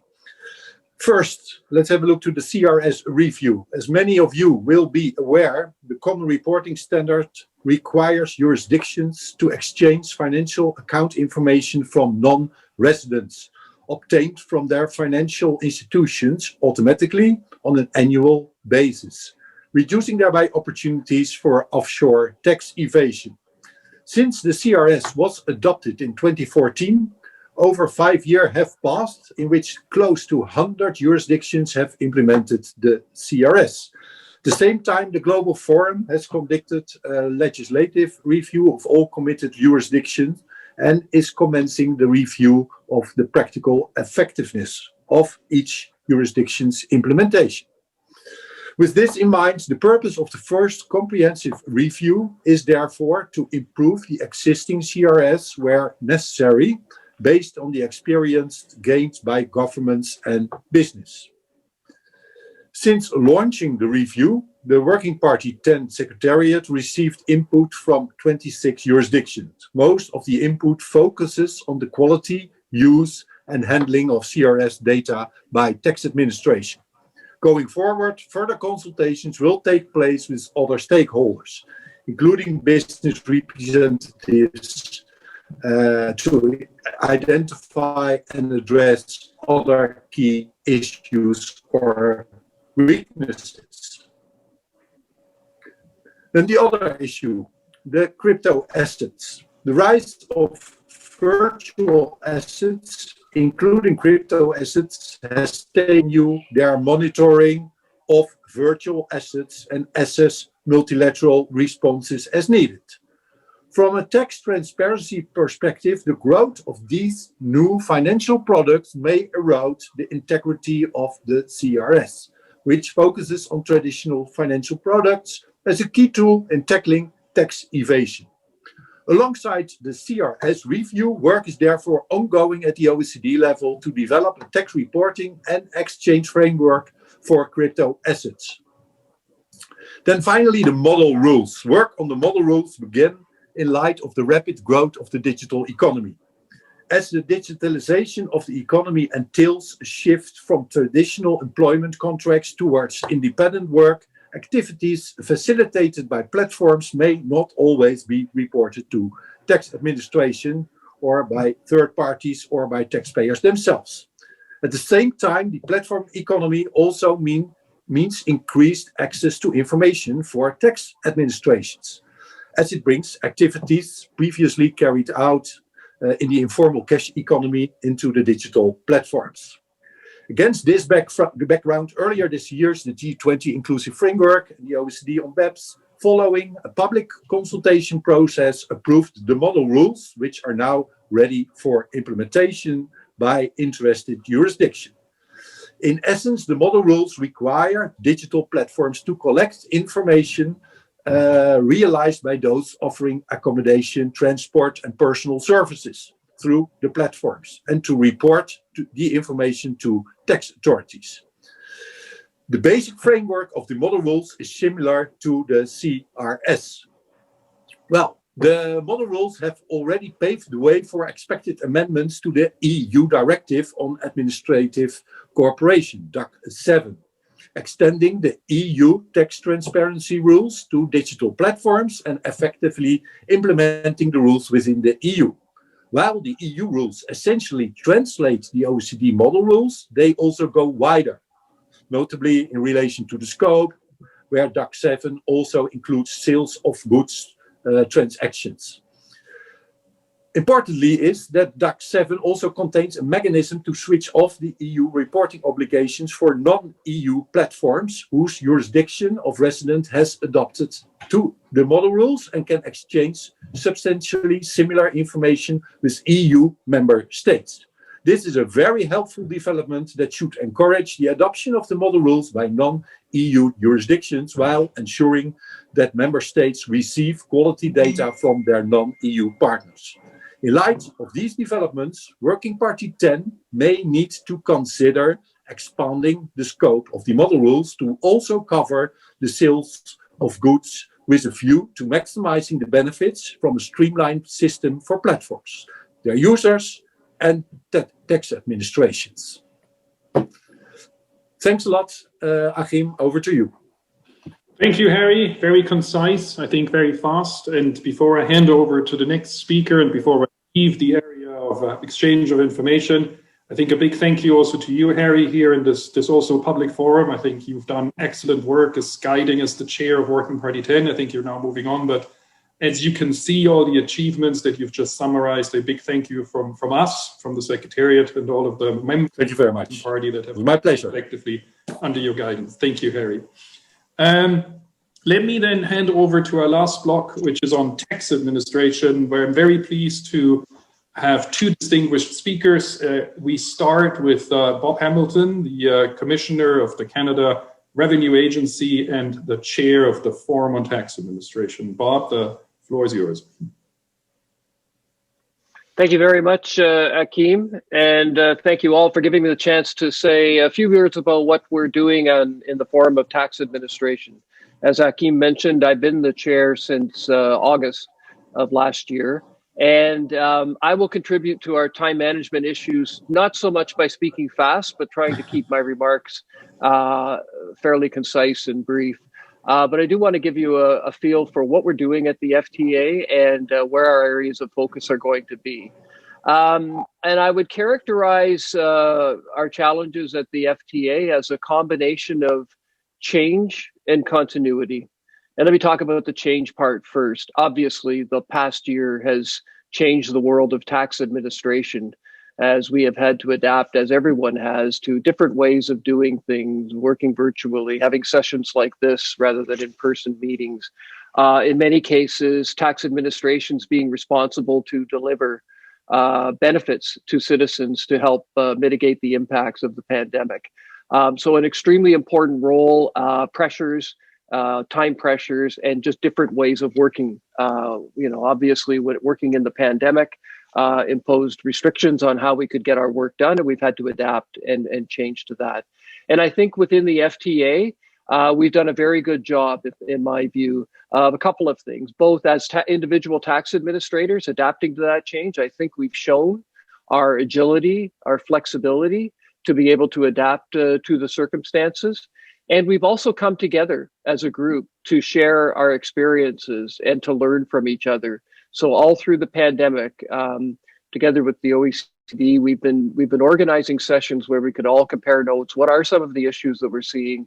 What are some of the good ideas of how we can get through it? And that continues. That change continues as we move through the different stages of the pandemic and talk about recovery and how do we carry out the role of tax administrators in an economy that is fragile in many ways, diverse in terms of the impacts on people and businesses. So that change part has been quite demanding for tax administrations, but I think the work of the FTA has helped us all try to deal with that effectively. What would I say about continuity? And again, it's for combining the change and the continuity. We had a virtual plenary of the FTA in December. So normally we were planned to get together in September for our plenary. in person, but obviously that had to be changed, and we did it virtually, and we made some adjustments to how we got together, and I think it was quite effective. So again, we'll be learning some lessons for the future from that. But the continuity part is that we saw that the agenda that we were moving on was largely still holding, that the issues that were important before continue to be important. They obviously take on a different nature and need to be viewed through the lens of the pandemic and the impact that that's having. But things like tax certainty and BEPS, very important, and I'll talk briefly about them. Tax cooperation, information exchange. I think tax administrators have played a big role, obviously, in that, and that continues to be important. And the digital transformation, both the digitalization of the economy and us digitally transforming our operations, which again, the pandemic has intensified, but we were on a path to moving our activities digital before then.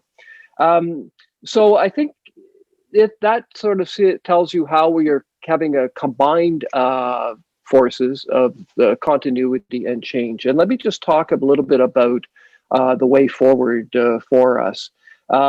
One thing overriding is that we learned a lot through the pandemic. And while we're all under pressure right now to keep doing our jobs, the pressures of the day, we want to make sure that we capture the lessons from that and seize the opportunities of things that we learned about how we might be able to move farther or faster than we otherwise might have to improve our operations and improve tax administration around the world. So I think that's one of our key challenges now, is making sure that in the pressure of the day, we don't lose sight of some of the things that we really learned quite effectively about how we could work differently, how we could work more effectively. If we talk about tax certainty, which is obviously a very important topic for us, we feel like we've got a pretty important role to try to bring that. Obviously, it's combined with lots of other players, but we see it as very important for us to try to, in a sense, minimize the disputes that are out there, work towards finding solutions that are easier for administrators and businesses and taxpayers. And where there are disputes that come up, and we've heard discussion about that earlier, to make sure that we have efficient dispute resolution systems. And I think there's room for improvement on both of those fronts. And as tax administrators, we're working quite aggressively. But I would say that one of the key things that I've noticed in my time here at CRA and at the FTA is an increasing interest in, if there's a way that we can work together with businesses and other tax administrations to prevent disputes, we'll all make sure that we have ways to resolve those differences effectively. And the work on maps and advanced pricing agreements obviously is key. The other thing that I would mention in this forum is, I have a background, I spent a number of years as the head of tax policy in the Ministry of Finance here. So I come with that policy, and we see it in the digitalization of the economy. There are many options on the table, different ways of doing things. And I think we're all going to be better off if we think about the administrative aspects at the beginning of the process rather than at the end of the process. And so I think we started some great things of trying to work together and get the administrative perspective in as we're developing. I mentioned dispute prevention. I would draw your attention to our International Compliance Assurance Program, where we are trying to, as part of this, a pilot project, where we're trying to get together as tax administrators from different jurisdictions with businesses and talk about the third other big project that we have going is Tax Administration 3.0 as we digitize our operations as tax administrators. But I'm going to let my colleague Daniel talk more about that, so I won't say very much right now, but that is a very important topic I've worked hard on since I came into the FTA. I think it's very important for us to try to develop tax capacity in all jurisdictions, and I think it's a role that we in the FTA can play to help jurisdictions through vehicles like Tax Inspectors Without Borders and providing expert assistance. And it helps the countries that receive the assistance, but frankly, it helps us all. We're all in this global tax system together, and the stronger and more we can build tax capacity, the better off we're all going to be. So we have a capacity building network. We're working with the OECD's global relations programs. I mentioned the Tax Inspectors Without Borders.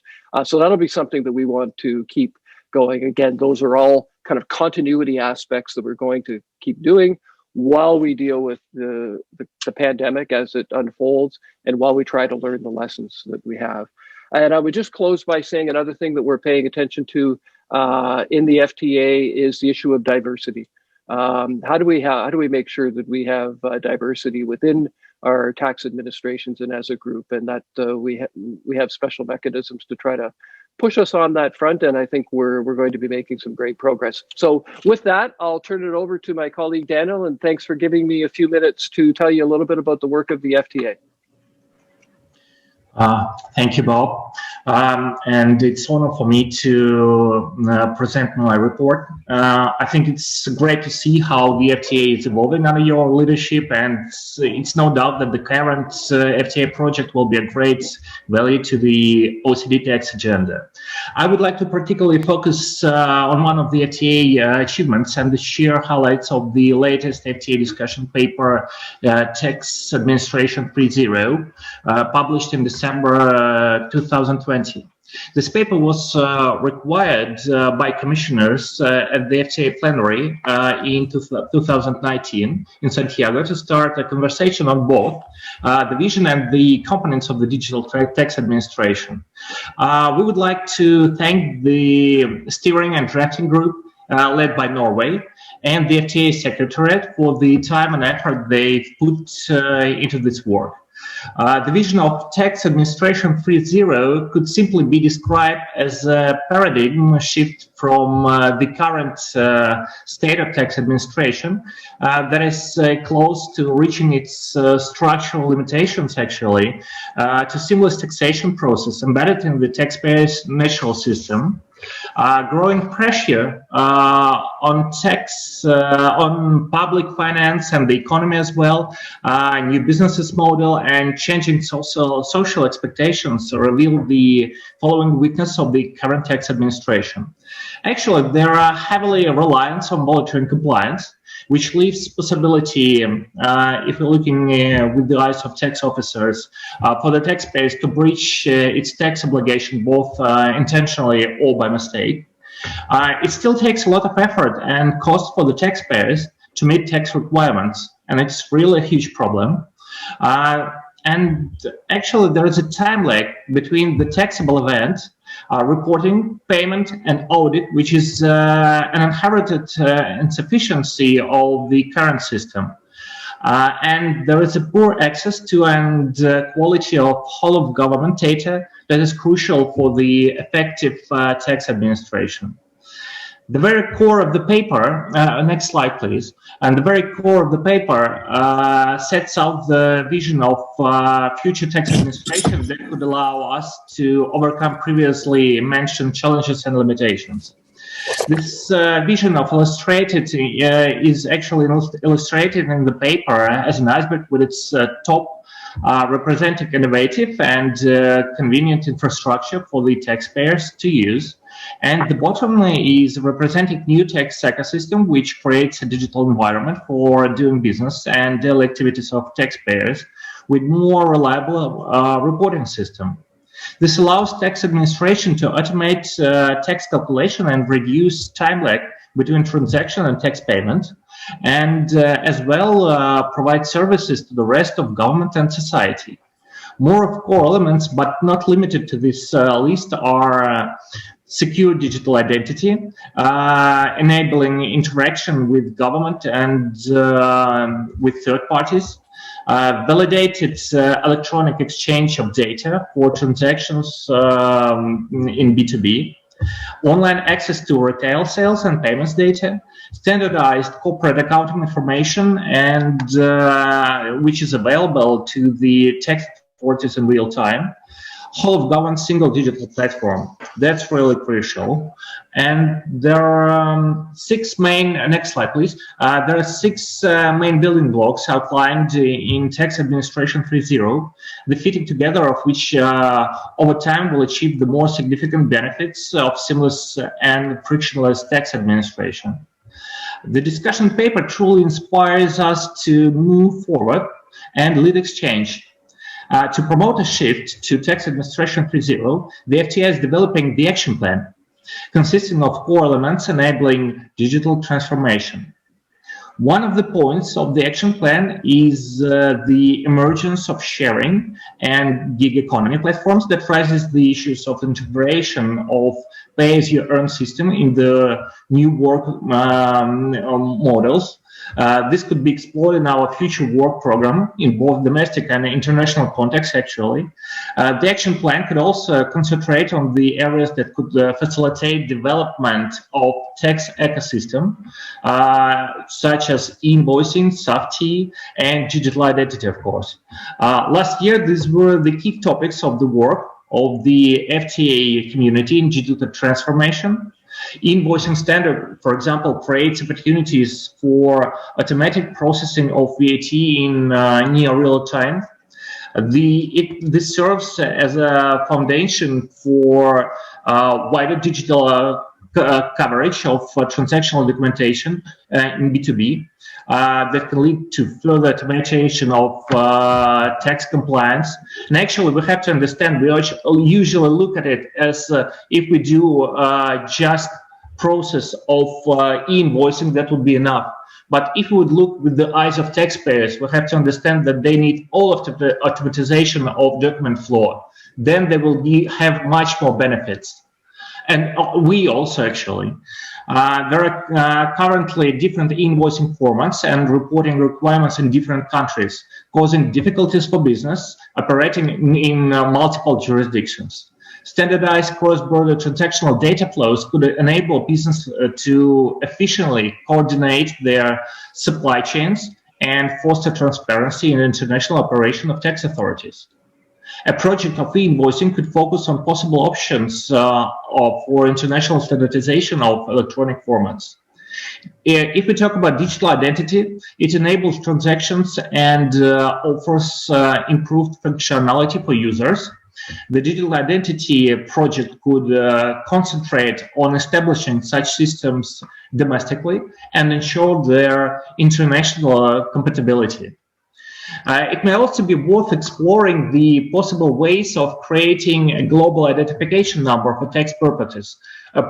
We all know problems of CRAs, identification, and so on. So it could also stimulate transparency of international financial transactions and identification of beneficial owners. If the members of the Inclusive Framework are also interested in exploring the issue of cross-border identification of the taxpayers, it might be useful to consider creating a working group that could provide a platform for further discussion. Globalization, digitalization of the world economy have created a new environment in which multinationals are subject to different reporting requirements around the world. So the production of data file containing business accounting transactions and a standardized format may lead to significant reduction of compliance costs to the taxpayers and actually to tax authorities also. So the working group of SAFT standard, which is already underway in the FTA community on digital transaction, could potentially analyze the benefits and drawbacks of this standard and its effectiveness for both taxpayers and tax authorities. As I said, all of the above areas have a great capacity for international standardization, but it requires tax administrations to be on a similar level of digital maturity. And that means that it can be achieved through constant knowledge sharing, resulting in a global survey on the digital maturity as the inclusive informative electronic catalog of digital solutions for tax administrations. The catalog could provide a comprehensive breakdown of all practical technical aspects of particular innovations. And it will make it easier for other countries to find relevant practices for improvement in specific areas. And catalog should, of course, be timely updated. So I hope this gives you some idea of the action plan that we will be done under the FTA framework.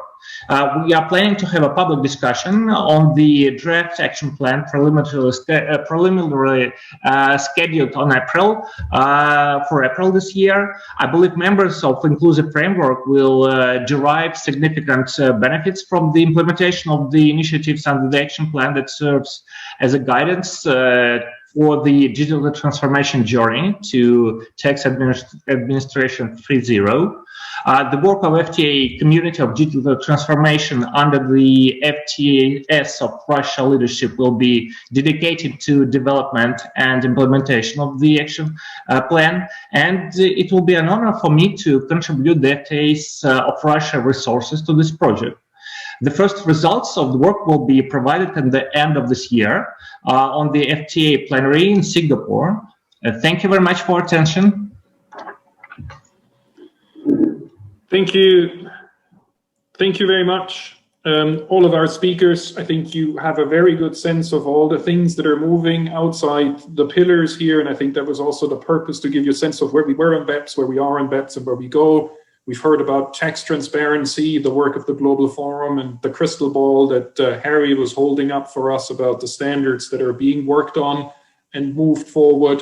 And then we moved into tax administration. And equally there, I think it's very important under the inspired leadership, I think, of Bob, who speaks concisely and fast, and also Daniil. Consistently, Russia over the decades has been a thought leader in digitalization of tax administration. And I think that also resonates to the points that were raised at the Ministerial panel about the really important agenda of digital beyond the pillars and the digitalization of the tax administration itself. And I think it's also very good that as we think about policy making, I guess as Bob has also said, we have the very important tax administration dimension at the table as we move forward on these tax policy topics. And so you see what the vision is of tax administration in the digital space.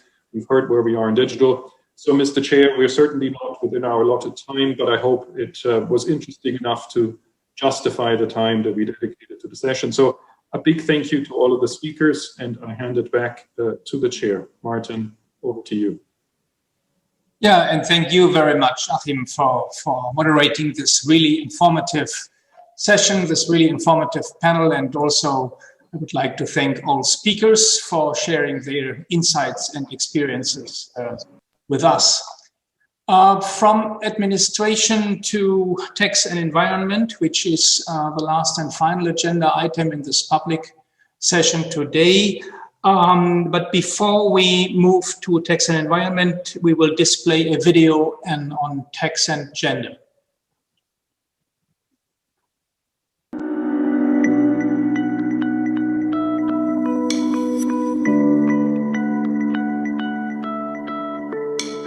Even where the tax system seems neutral, it can impact men and women differently.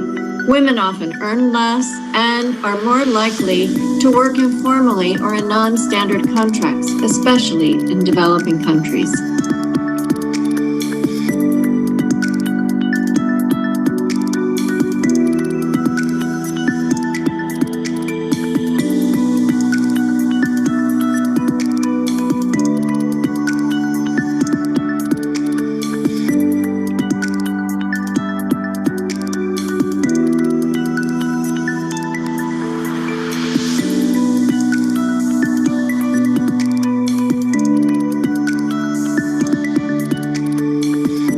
OECD analysis indicates that the tax system can create barriers to the economic participation of women. such as the extremely high marginal tax rates faced by second earners in some countries.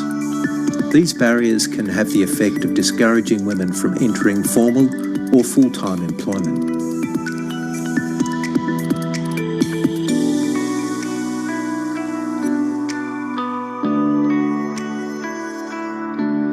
In developing countries, women's employment is largely in the informal economy, often in underpaid, precarious or risky occupations. To address these issues, tax policies need to aim to eliminate unequal treatment of women as taxpayers, as well as the indirect negative effects of taxation.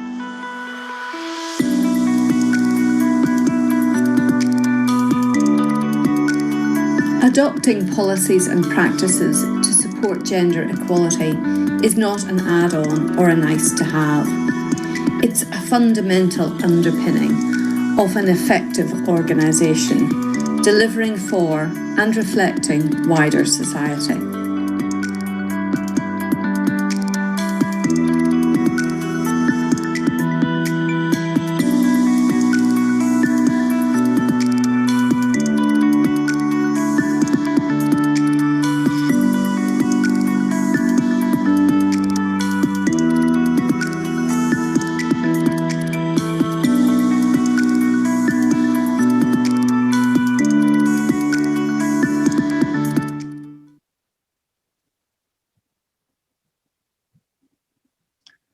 So now we are at tax and environment, a path to decarbonization. We will first see a presentation by Kurt van Dende of the OECD Secretariat, and this will be followed by a panel discussion moderated by the Deputy Secretary General Masamichi Kono.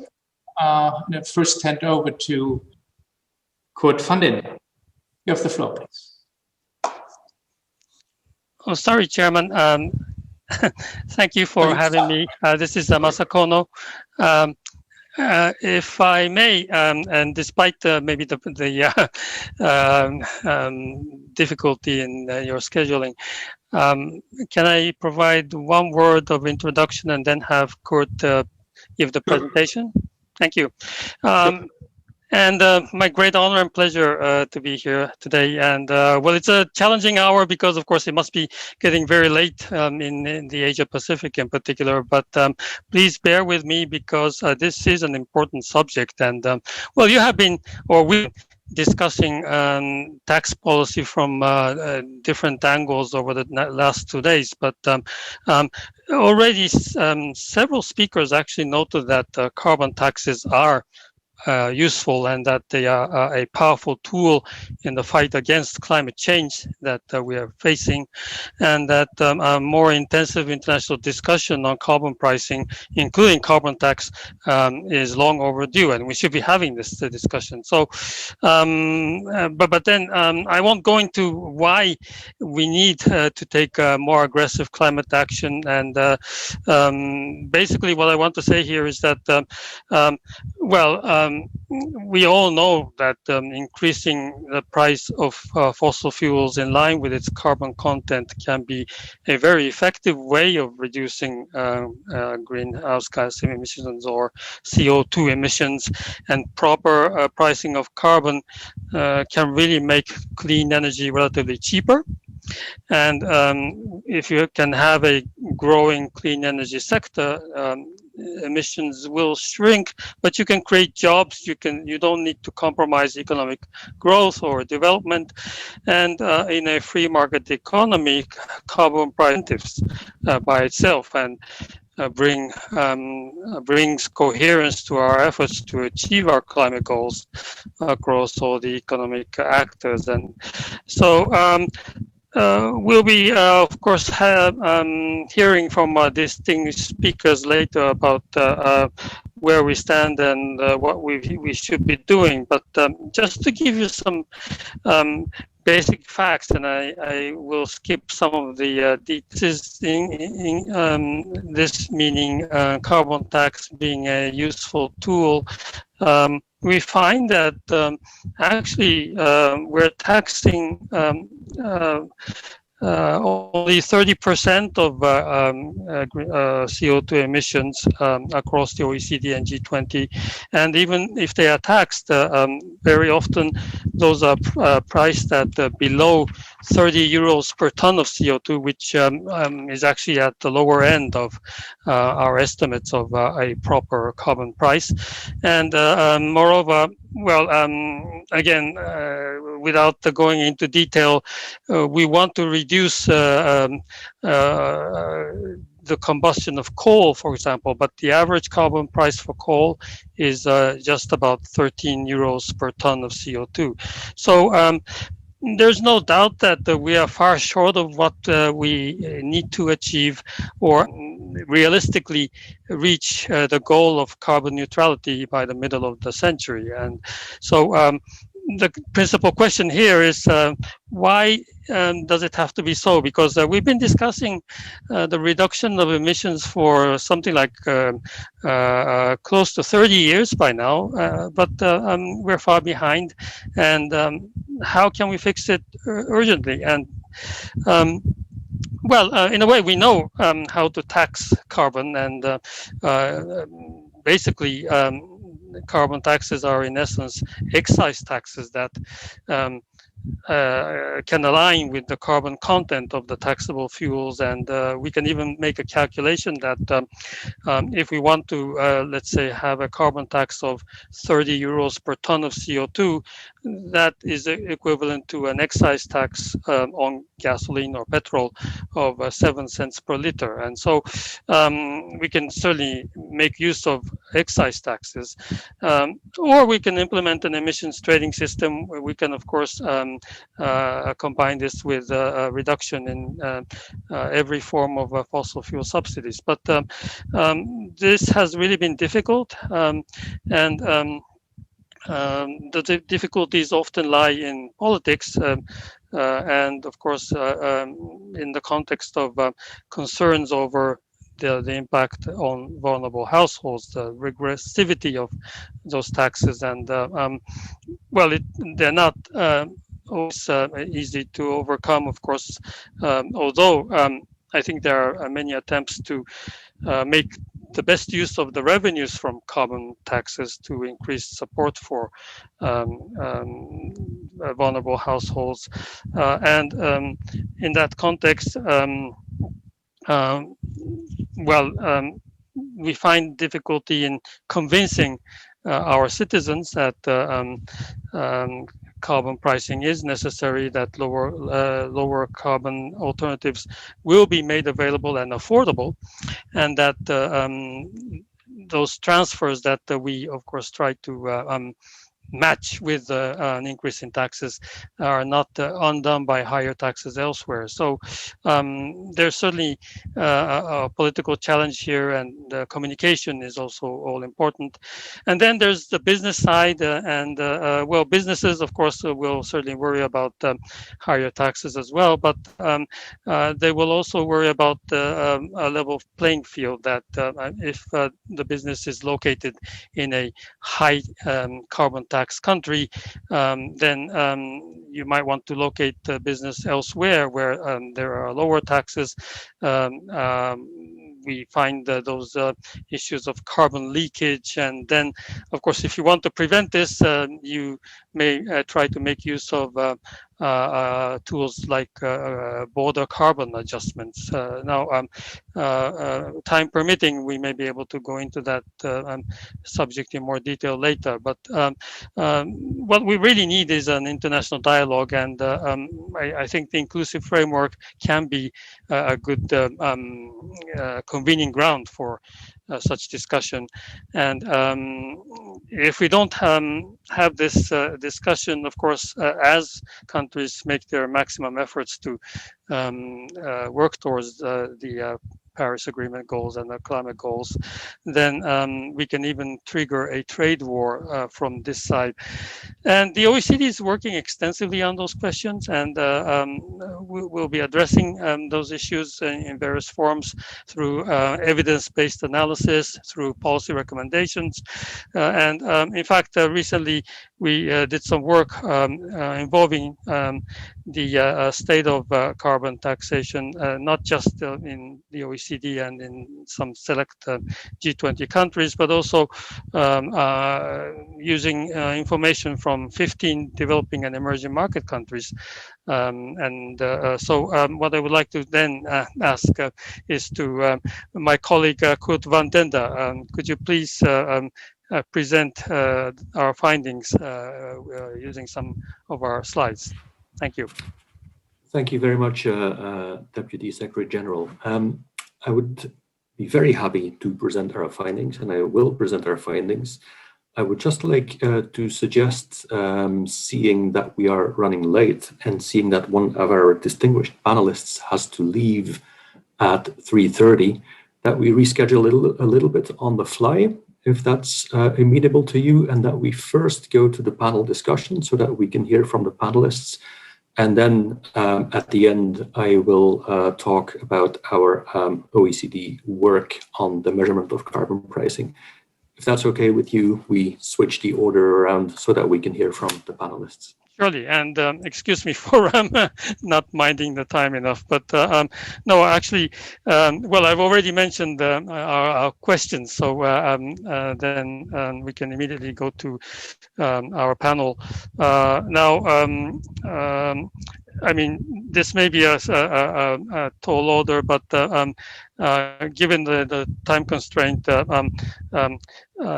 first, I have Ms. Helen Mountford, Vice President for Climate and Economics at the World Resources Institute, and then Mr. Otmar Edenhofer, Director and Chief Economist of the Potsdam Institute for Climate Impact Research, among our many knowledgeable experts. And so I would really like to turn to our distinguished speakers for their view on number one, of course, why do we find ourselves in this situation?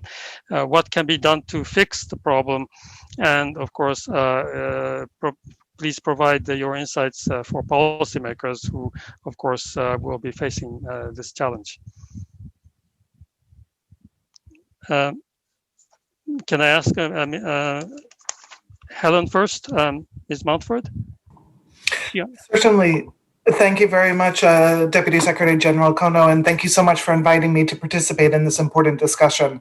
I'm really glad you're taking this up as a part of the OECD G20 BEPS Inclusive Framework process. It's so essential, both in terms of climate impacts, but even more so in terms of people and how we ensure both prosperity and inclusivity going forward.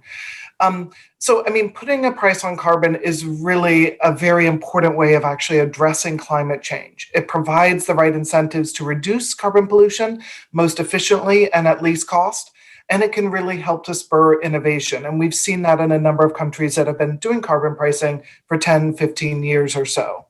One of the benefits is, of course, it allows the businesses and households to choose how they reduce emissions, giving them the full flexibility and recognizing that policymakers don't always know what's the best technology or most effective approaches to do so.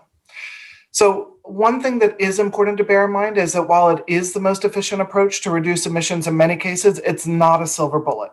It needs to be part of a broader policy package, including standards and regulations, for example, for fuel and building efficiency, where prices will have a more limited impact, but also combined with information-based instruments, such as energy efficiency labels, which can help nudge consumers combined with carbon pricing, and also investments in R&D to continue to lower the costs of decarbonizing our economies.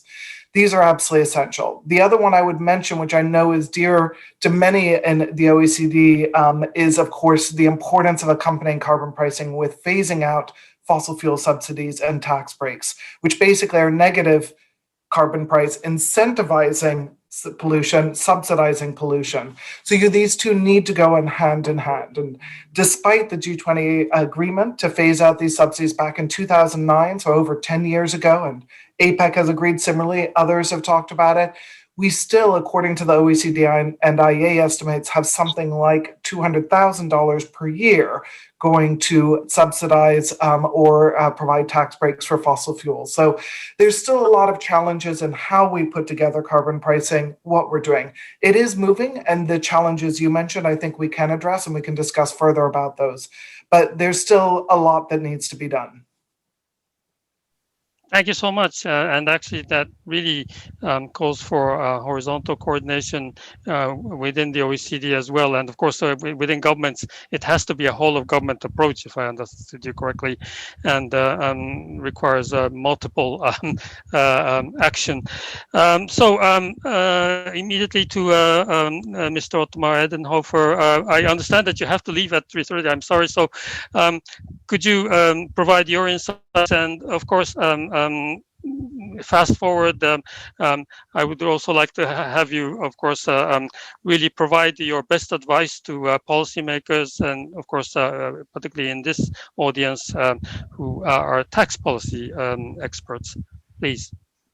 Yeah, Deputy Secretary General, thank you very much for having me here. And I would like to apologize that I'm causing trouble here. And I am very glad that you have such a flexibility, but the next meeting is also an important one. So it's hard for me to change this. So thanks a lot for this flexibility. And I would like to add only a few things which Helen already highlighted.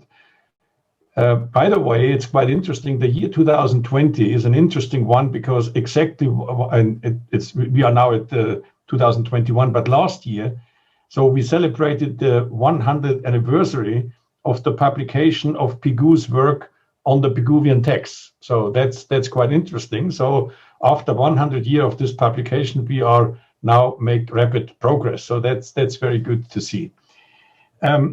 Of course, there is a consensus among economists, at least, that carbon pricing is a very effective way to reduce emissions because it sends a signal to all the sectors. It gives the consumers and the producers a lot of flexibility to choose the most appropriate technologies. But despite of this consensus, there are at least, I would highlight, 3 important obstacles why it is so hard to implement carbon prices. The first one is, it is very hard that real-world policymakers can commit to a long-term price trajectory. And this is very important because otherwise carbon pricing cannot have an impact on investment decision. So the commitment problem is a very serious one. The second important issue is that most countries start their climate and energy policy in a way where they address specific sectors. And this inefficient sector-specific policies become very obvious when the level of ambition is increasing. At the very beginning, when you have lower ambition to reduce emissions, sector-specific policies can work. But please have in mind that the European Union has decided to reduce emissions by 2030 around minus 55% and wants to achieve carbon neutrality by 2050. So with sector-specific policies alone, this goal is simply not achievable. And the third aspect is distributional concerns. So think about carbon prices, which we will see in the context of the Green New Deal in Europe, above 100 euros per ton CO2, such prices will impact low-income households over proportionally. So therefore, you have to find a way to reduce their burden and to come up with fair and just recycling schemes. So equal per capita recycling makes a carbon pricing transform it from a regressive to a very progressive tax scheme. But many countries, including my own country, have some problems to implement such schemes. So that's from my point of view, the 3 most important things. And also what we see also is that carbon prices can only be very high when citizens have trust in their government. They understand the Piguevian effect, which basically means that Pigouvian taxes changed relative prices, that the revenues are spent in a way which is conceivable, which is accepted by the citizens. So in that sense, after 100 years of, I would say, a brilliant idea, we have still a lot of obstacles ahead of us. And this is the reason why we made so slow progress. The last comment I would like to make is the following. Helen argued very forcefully that the carbon price has to be part of a broader package. And I fully agree with that. Nevertheless, at least in Europe, there is one crucial question.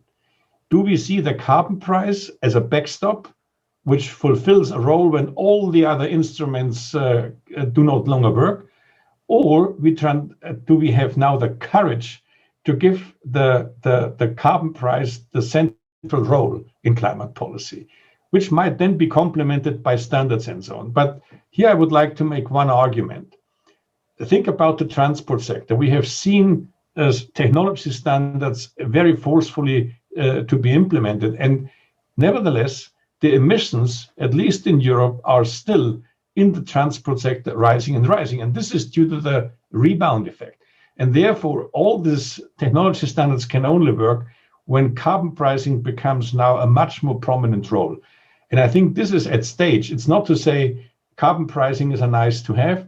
The paradigm shift we need is that carbon pricing should play the major role, and then other instruments like standards, all sorts of regulation might complement and support this process.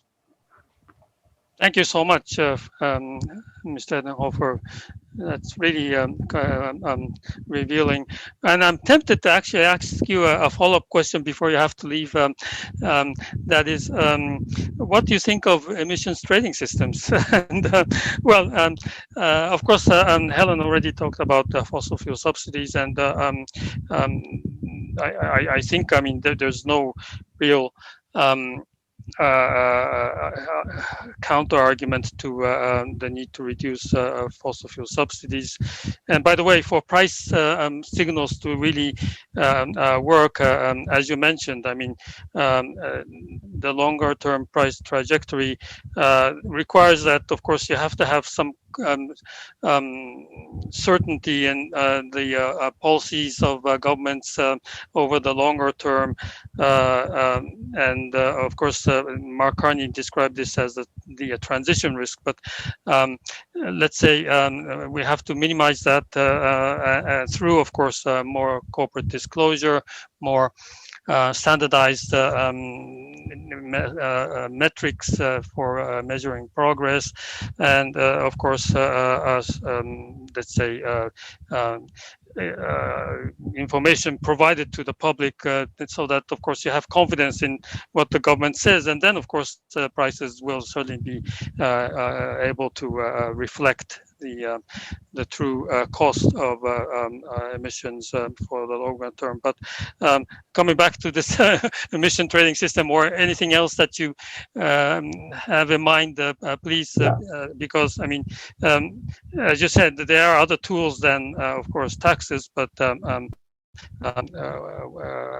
how effective are they, or can they sort of complement? If I may here. So from my point of view, the most important thing is that pricing is important, and you can do it either via direct pricing, this is taxes, or indirect pricing, which is cap and trade systems. However, we have done a lot of empirical studies, and these empirical studies show that basically even cap and trade systems, from my point of view, and based on empirical studies, need minimum prices. Why minimum prices? Because in a cap and trade system, traders in the system bet on the reliability of the cap, and the cap is not something which falls from the heaven. It is implemented by real world policymakers.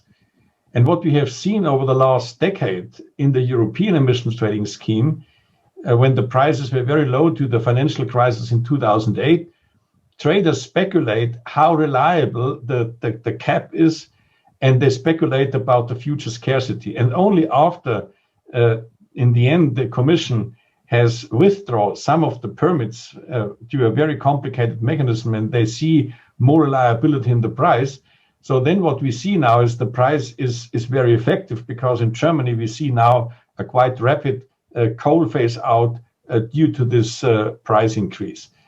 In order to stabilize the expectations and to create additional trust in the system, I feel minimum prices in a cap and trade system are important. And we have plenty of empirical studies and even laboratory experiments with real world people, where you see basically when you have such minimum prices, this encourages people to do more voluntary abatement.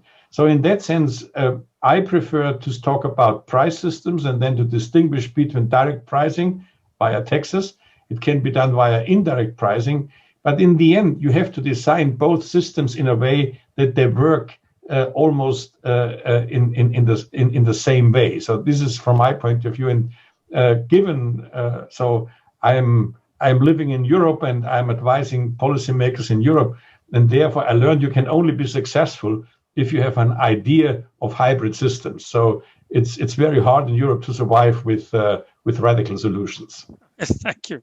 No, but then of course this can really be a model for the world if of course you go through this process and maybe with some experimentation. But then of course in France, where the OECD is located, we witnessed the Gilets jaunes, and of course very difficult situation politically. So I see Helen nodding, and I'm sure you have some reactions to what you just heard from Ottomar. And of course, I would still like to give Ottomar again a final word at 3:30 or just before 3:30. But I have time to listen to Helen. I don't want to monopolize my time. I have time to listen to Helen, and then I can have a final word. Yes, yes, please, if you don't mind. So please, Helen. Thanks for your patience. Thanks very much. And I mean, just really building on what Otmar was saying there, and also what you've mentioned, Deputy Secretary General, I think one of the things that is crucial in applying carbon taxes and carbon pricing in any form is to look at what the incidence is on low-income households, other vulnerable households, and how to address where there are regressive impacts. And I think the good news is we actually have ways to do this. We've seen ways in various countries which are leading to success. One of the benefits, of course, of a carbon tax that and particularly important now in the times of looking at the COVID crisis and how we're going to do the economic recovery, is that it actually generates government revenues, right? I think in 2019, carbon pricing programs around the world generated as much as $45 billion in government revenues. And if you combine these with fossil fuel subsidy reform and ramp up ambition around the world, it could be as much as $2.8 trillion in revenues per year by 2030. So you have these revenues, and you can use them, and you can use them wisely to tackle other government priorities and public priorities. And one of the things we've seen in a few countries, and I'll mention just examples from Canada and Chile, is how these can be used in a way where low-income and middle-income households are better off. So Canada, in April last year, actually implemented nationwide carbon pricing, which was building on experience in a number of provinces, including some which have been doing carbon pricing for over 10 years. The way they put it in place includes rebates for most households in a way that most of those households will receive rebates that are higher than the additional energy prices they're paying under the carbon tax. So for most households, they are going to be better off than they were before. As I said, this builds on what's been done in British Columbia for a number of years, where they found the same. And so they're implementing that in a way that does that. It also very much speaks to what you spoke about in terms of the importance of showing a clear trajectory for the prices over time.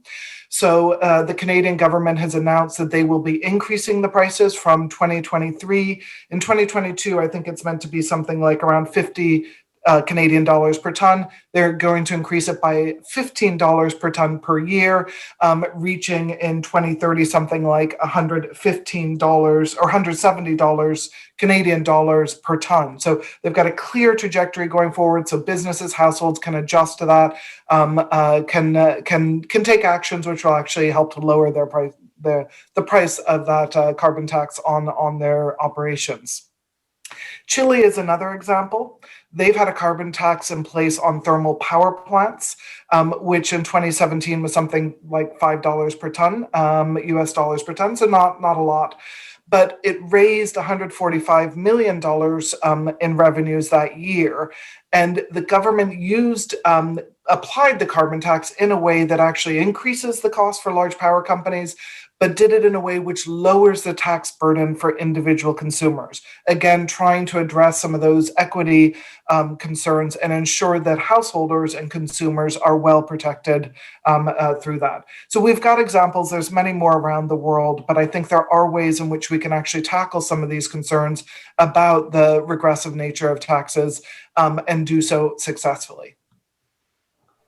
Thank you. And actually, thank you for raising those two examples, because if I understand correctly, those are both countries that are relatively dependent on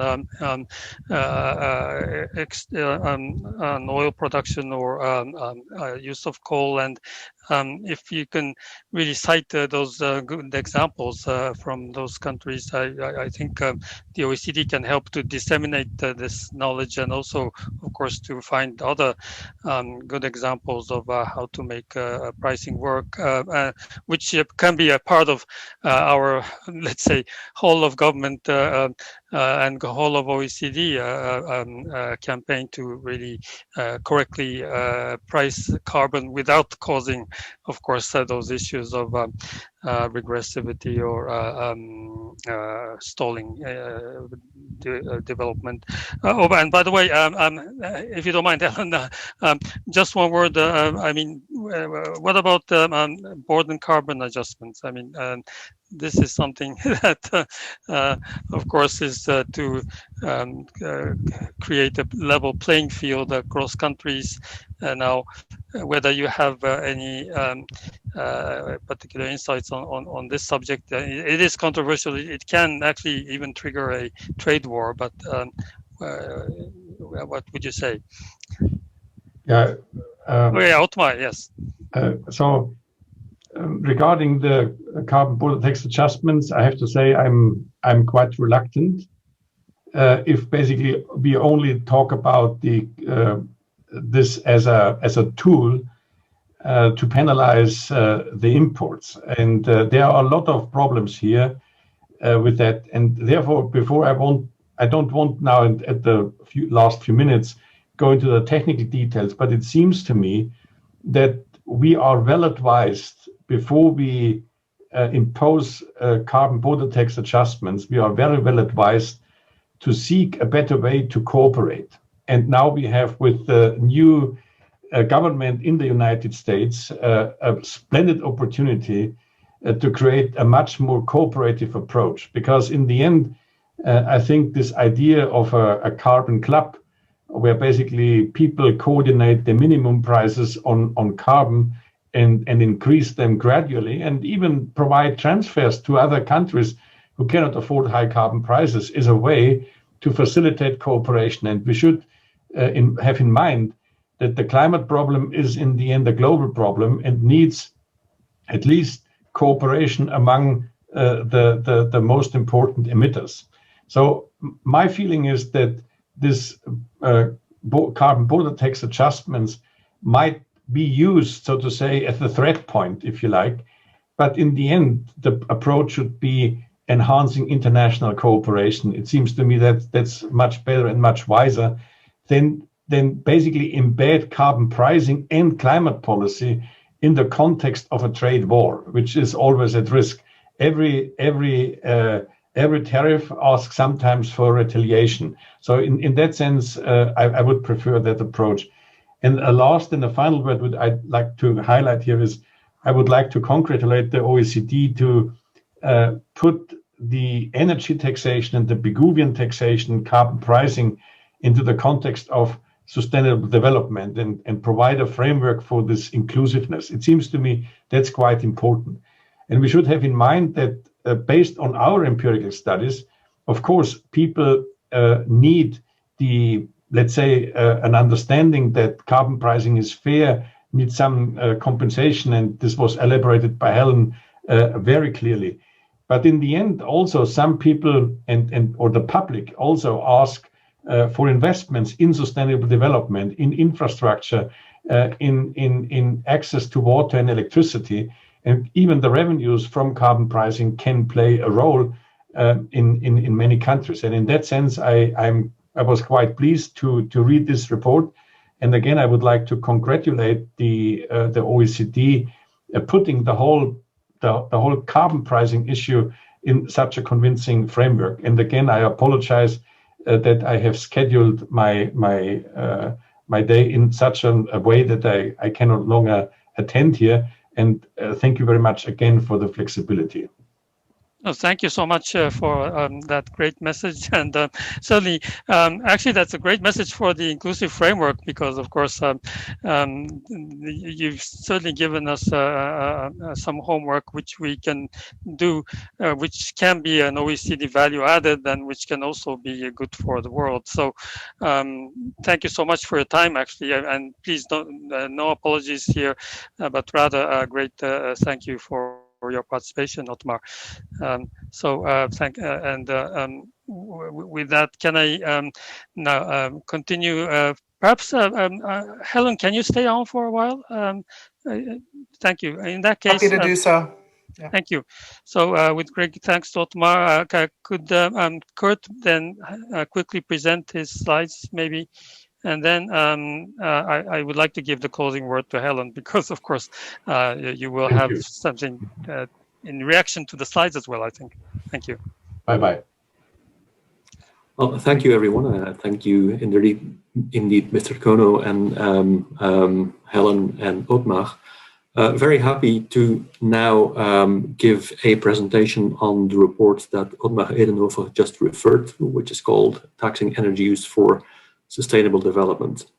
In essence, I mean, we've changed the schedule around a little bit. We go from the advanced material to somewhat more intermediate material now. And this intermediate material focuses on how to measure carbon prices. So I'm going to be talking about what we define as being carbon prices and how we go about measuring that. I will show you some key results, and these key results will focus on the publication that was released earlier this week on Monday, which is called Taxing Energy Use for Sustainable Development. I would like to mention before I start that measuring carbon prices is very labor-intensive work, and that funding that work is a permanent challenge that we face. I don't say that to complain. I say that to be able to thank Belgium for a very generous voluntary contribution that they recently sent our way. So thank you, Belgium, for that contribution. That will allow us to continue to do our work for the coming year or so. Thanks again, and I hope that many others will follow your example. My task for this talk is relatively light. I will not speak about political economy all that much. We work on these issues that Helen and Otmar have already mentioned, and of course, ultimately, political economy is the core issue. But before one can really advance with identifying policy pathways, you have to measure, you need data. And that's where we start, and I will focus on these now. On the next slide, this is how we at the OECD measure and define carbon prices. What we want to capture is a broad view of carbon pricing. We want to measure the full price signal from taxes and emission trading systems that pertain to CO2 emissions. We call that effective carbon rates to measure the economic price incentive. And effective carbon rates have 4 components. Otmar and Helen spoke about 2 of those in some detail already. We have emission trading systems, like in the EU, like California, Quebec. In total, there are about 20 emission trading systems that we cover in our data, which are the 20 that currently exist. These emission trading systems create price signals through an emission permit price. So we count that. We obviously also count carbon taxes. France has a carbon tax. Sweden has had a carbon tax for a long while. Chile was mentioned. Mexico has a carbon tax. There are about 20 carbon taxes in our database, which are the ones that currently exist. So we measure those. We also measure fuel excise taxes. Fuel excise taxes exist nearly everywhere.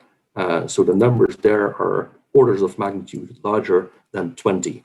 Everyone has fuel excise taxes, and we include those because fuel excise taxes de facto also result in a price on carbon. Mr. Kono mentioned 30 euros per ton of CO2 is the same as 7 euro cents per liter of gasoline.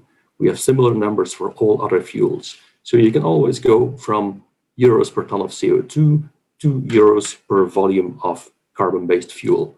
Therefore, fuel excise taxes also result in carbon pricing signals, and we count those. The last component is the one in red on the slide. That's a fuel subsidy. Fossil fuel subsidies exist, not so much in the OECD, more in other places. And these can result in negative carbon prices, and these count as well. So the four components here together are what constitutes the effective carbon rate as we measure it. The example that you see here is actually the effective carbon rate for natural gas across the OECD, across all types of usage. The fuel excise dominates, around 15 euros, the carbon tax and the emission permit price each contribute around 7 euros. And in the OECD, there's a small subsidy for natural gas, really very small, 60 cents on average across the OECD. So that's the structure of the carbon price signal. That's the effective carbon rate. You have two components where the policy intention is to price carbon: emission permits, trading schemes, and carbon taxes.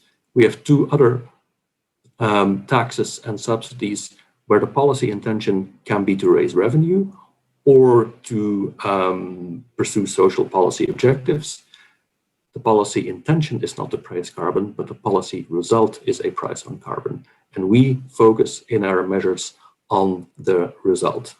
You see here, again, the natural gas price across the OECD in terms of effective carbon rates. Typical structure: emission permits, carbon taxes, fuel excises dominate, and subsidies are small. Outside of the OECD, in the results that I'm going to show you from the Taxing Energy Use Sustainable Development publication, the structure is different. We look at 15 countries. None of these 15 countries have an emission permit price or an emission trading scheme. None has a carbon tax, but fuel excise taxes exist everywhere, and fuel subsidies exist in several of the countries that we look at. Fuel excise taxes exist, so there is an effective carbon rate in these 15 countries. That's the important thing to keep in mind. The carbon pricing signal does not come from emission permit prices and carbon taxes alone, but also from fuel excises.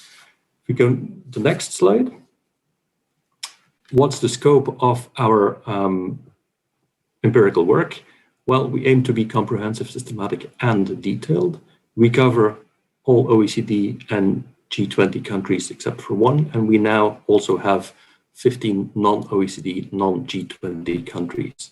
We have all energy use by fuel sector and user type. So that's very detailed and also very comprehensive. Also very important, we follow the exact same approach for all jurisdictions that we cover.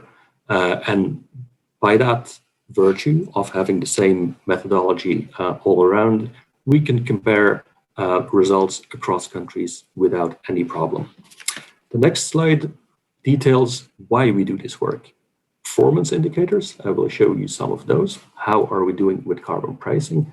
But also we have a detailed map to identify and assess reform options. We have the full list of what countries are doing today in terms of permit prices, carbon taxes, fuel excise taxes, and subsidies. So we know what drives the results that we have today, and we can identify reform paths on that basis. Look, for example, at what the European Union is doing today. The European Union is reviewing all its pricing mechanisms in the context of the Green Deal. That involves the emission trading system, of course.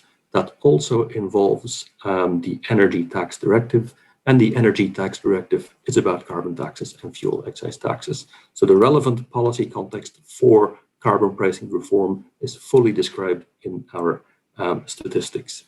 The next slide shows you ranges of outputs. We have databases on effective carbon rates. We have databases on the taxation of energy use, where we really have the full detail on the taxation of energy use. If you Google these two titles, you will find the publications and you will find the databases. The most recent publication earlier this week is the one on the right-hand side, Taxing Energy Use for Sustainable Development. So let's look at what countries are covered in that publication on the next slide. Depending on the size of your screen, you will be able to read the country names or maybe not. Not going to be listing all of them, but we have countries in Latin America, in Caribbean, in Africa, and in Asia, where we are going to map the energy tax structure in the exact same way as we do it for OECD and G20 countries. So this is the first time we go beyond OECD and G20. We hope and are planning to do more countries in the course of the year. Let's now look at some results, starting with the next slide. Here we show these effective carbon rates that I've been talking about a lot. So the four components of a carbon price. We show them for the 15 countries in the new publication in gray, the left-hand bar, the bars on the left. And then we have the OECD average, the blue bars on the right. We distinguish effective carbon rates in this graph by fuels. So we have coal and other solid fuels, fuel oil, diesel, kerosene, gasoline, LPG, and natural gas in this graph. Just a couple of observations here. What can we see? Effective carbon rates are higher in OECD countries than in the 15 developing and emerging countries in the new publication. That's true for all fuels. The patterns across fuels, however, are not that different. They're somewhat different, but not that different. Look at transport. Transport is diesel and gasoline. Taxes on diesel and gasoline are on average much higher than taxes for all other types of energy use. So we have the very high taxes at present in road transport compared to the other sectors. This, to my mind, is useful information if you're going to be defining priorities for tax reform with a view to carbon pricing. On the left-hand side, we have coal and other solid fossil fuels. Tax rates on coal are very low, near zero in the 15 new countries that we look at, a bit higher in the OECD, but still very, very low. Low taxes on coal is not good news from a climate point of view. It is also not good news from a local pollution point of view, because the combustion of coal, of course, generates greenhouse gases, CO2, but also generates significant local pollution. So looking at that also, to my mind, informs maybe where you could start looking for the biggest bang for the buck if you want to reform energy taxes from an environment and climate point of view. How high should an effective carbon rate be from a climate point of view? Well, that's a long discussion. There are estimates which tell us that if we want to reach the Paris Agreement targets driven by carbon prices, we would need 60 euros per ton of CO2 pretty soon. We're not getting there for most fuels, as you can see in the graph. Actually, we can maybe put a more modest goal to start, perhaps trying to price at 30 euros very soon. That would be a nice point to begin. And what Otmar rightly emphasized, if we start at 30 euros and we can commit to a rising trajectory, that really is the big gain. It's more important to have this long-term trajectory and drive investments than to be able to put a high price right away. So let's keep 30 euros in mind as something where we might want to be pretty soon, actually, if we want to be using carbon prices as an instrument to reach carbon abatement targets. You can see from the figures in this graph, except for transport, we're not getting to 30 euros for a lot of fuels in at least some of the places. let's try to generalize that statement. Let's ask ourselves on the next slide, if we wanted to price all carbon emissions from energy use at Euro 30 euros per ton or more, how close are we to that goal? So if we wanted to set a minimum price of 30 euros per ton of CO2, are we getting there? How close are we? Well, we answered that question for 2018 for the OECD and G20, and the result is that we're 1/4 of the way to pricing all emissions at 30 euros per ton. 1/4 is, there's a long way to go, even for the modest target of 30 euros that we really should be going for if pricing is to play a real strong role in driving decarbonization. 24% carbon pricing score on average across OECD and G20. Big differences between countries. The top countries have scores up to 80% roughly. Top countries include countries like Korea with a very broad-based emission trading system and a fairly high price in that system. Norway is also a top performer here, and Switzerland with its carbon tax also is pretty high in the ranking, just to give a couple of examples. Differences between countries, differences between sectors. Lowest carbon pricing score you will find in industry. The highest, it will not surprise you on the basis of the previous figure, the highest carbon pricing score is in the road transport sector. There are signs of progress. Since 2018, the EU ETS has strongly improved its performance. Also, carbon pricing in China is being strengthened with a nationwide electricity ETS as of next week. And also, we've heard it yesterday, as several speakers have said before, we've heard it yesterday in this meeting, lots of reference in tax policy debate to carbon pricing. That's new.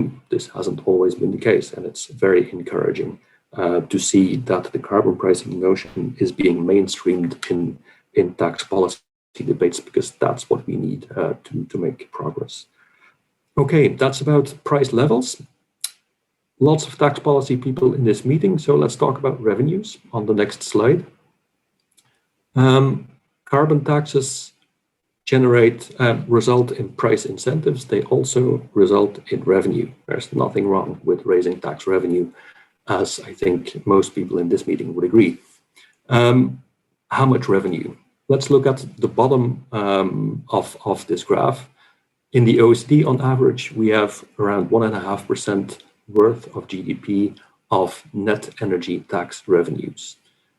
In the taxing energy use sustainable development countries, so the 15 countries in the new publication, there's 1% green, so 1% on average of energy tax revenue, but there's 0.5% red, so around 0.5% worth of GDP of fossil fuel subsidies. On balance, therefore, there is about 0.5% of GDP worth of revenue being raised in these 15 countries that we look at. You see on the top of the figure that the differences between the countries are very large. Jamaica on top raises a bigger share of GDP than most OECD countries do. Some other countries are pretty close to what OECD tends to raise, but some countries raise less and some have high subsidies.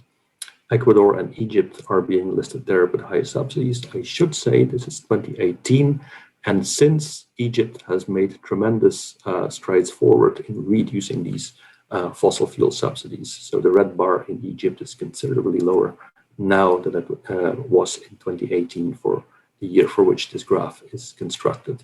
There's also Ecuador. You will remember probably from 2019 in the news, the violent resistance against efforts to reform fossil fuel subsidies. This just to illustrate that nothing is easy here. It's difficult to reform fossil fuel subsidies, but I do agree with what Helen said. It is difficult, but it is not impossible if you design the policy package well. These are revenues today. Next slide. And the final figure. What's the potential of reform? So in terms of revenues. So let's assume we do away with the fossil fuel subsidies and we increase energy taxes to a level equivalent of 30 euros again per ton of CO2. You will see Egypt at the top. Removing fossil fuel subsidies will generate a lot of extra revenue, and so will increasing energy taxes to 30 euros per ton equivalent. So again, I should say Egypt has changed its approach to these subsidies and taxes in the meantime. So a lot of that potential in Egypt is being realized. OECD average, again, at the bottom, if the OECD would increase all energy taxes that are not yet at the Euro 30 level to Euro 30, then we would have around 0.5% worth of GDP of revenue extra. In the taxing energy use sustainable development countries, so these 15 countries, the total potential is around 1%. Some half of it roughly from energy taxes and half of it from removing fossil fuel subsidies. Again, across these 15 countries, strong differences across the countries. So the connection between trying to use energy taxation to encourage decarbonization and domestic resource mobilization, that connection is very strong in some countries, but not in all countries.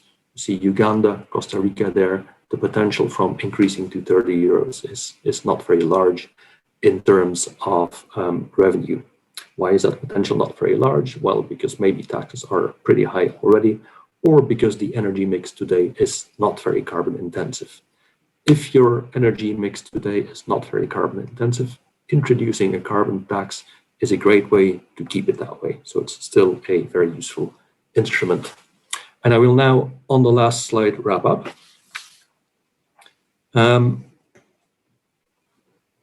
I think from the data that I've shown you, it's pretty clear that if you, as Otmar said, if you're going to be using prices as the principal instrument to decarbonize, then we urgently need to reform prices, carbon prices on energy use and in other sectors as well. If we don't decarbonize, then we have a serious climate problem. If we don't rely on prices, then decarbonization becomes very costly and much more difficult to reach. So there is a good reason to integrate carbon pricing as a principal instrument into the policy package.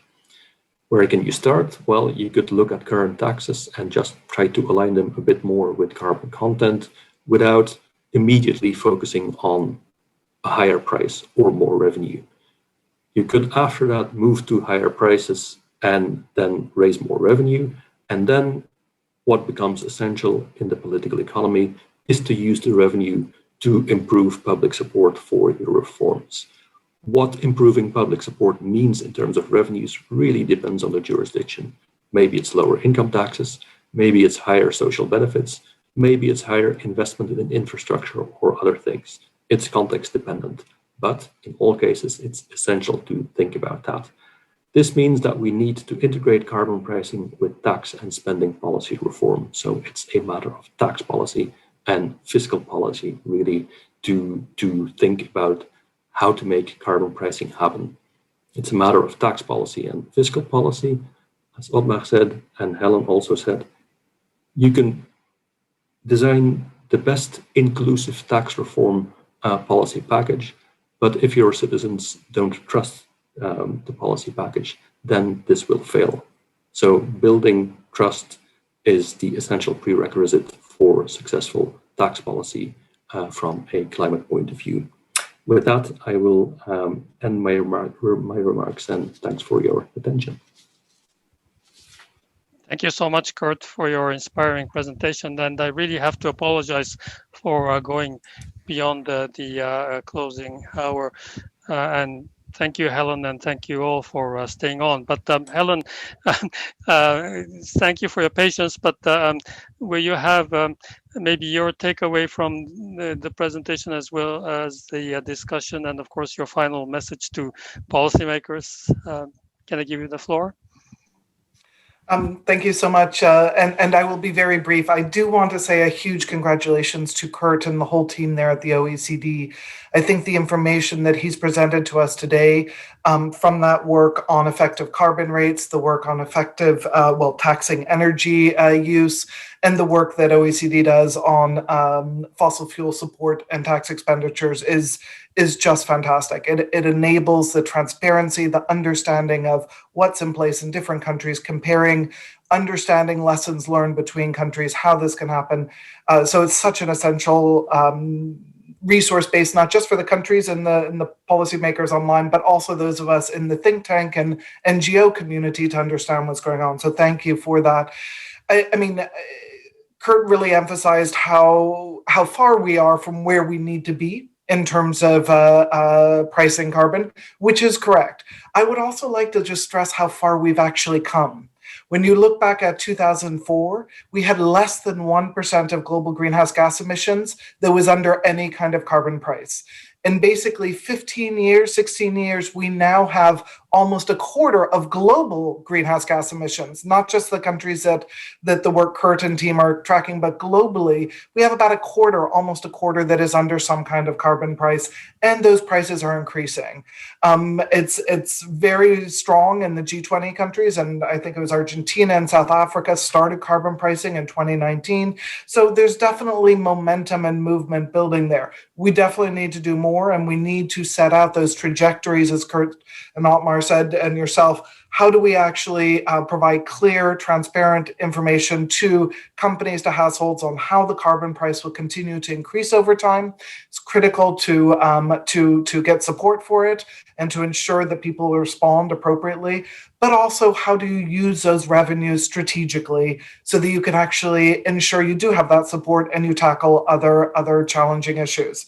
I would like to highlight just two final points on this. One relates to the conversation we had on border carbon adjustments, where I have to say I think I have a lot of sympathy for what Otmar was saying there. I'm also reluctant on these. One thing I did want to highlight was there is this perpetual concern about carbon leakage or the risk of potential competitiveness impacts. And we've seen that in many countries. But to look at this issue once and for all, there was actually a high-level commission on competitiveness and carbon taxation pulled together in 2018, 2019.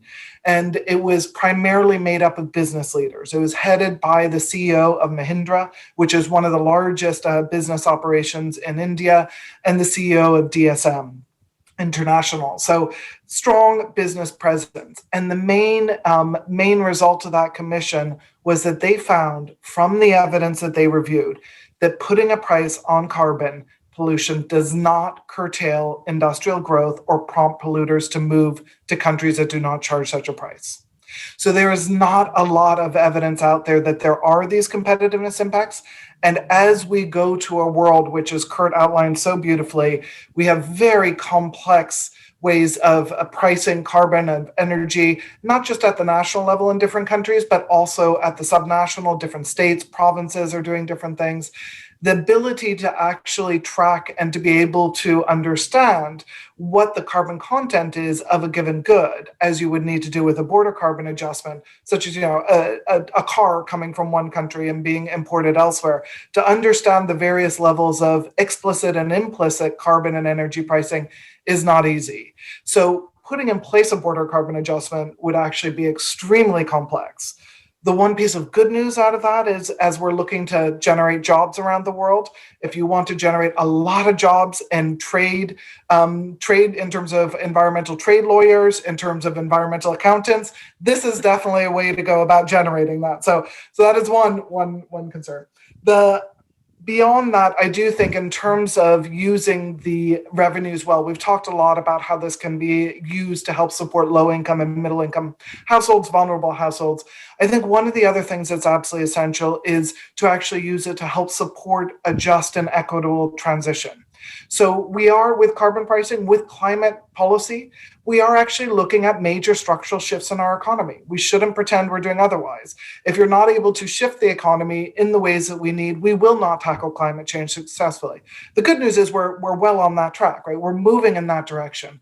But that does mean that we need to make sure we manage that well, particularly for those sectors which are declining industries, such as the coal sector. And I would say oil and gas is coming hot on the heels.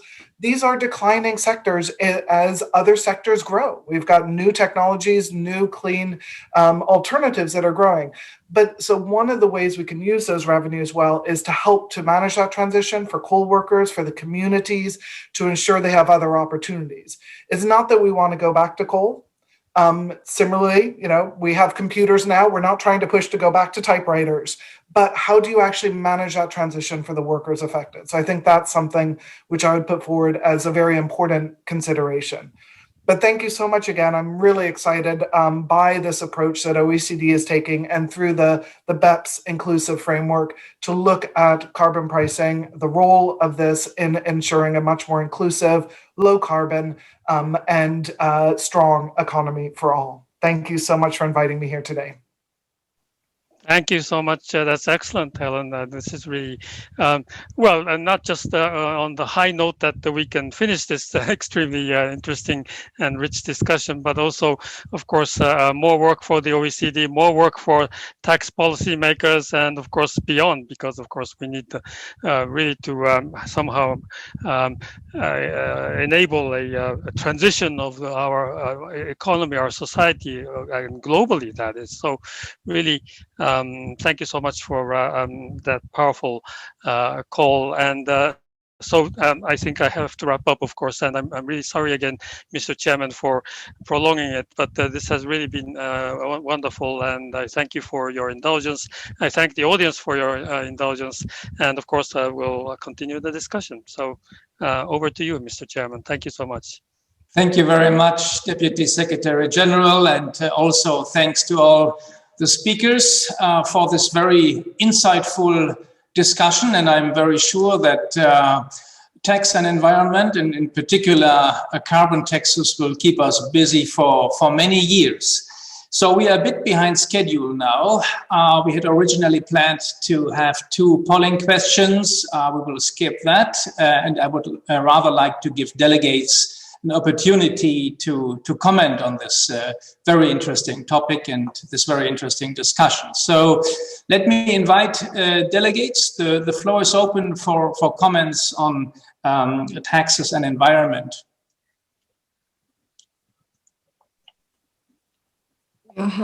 Côte d'Ivoire. Côte d'Ivoire, please. Thank you, Chair. I will speak in French.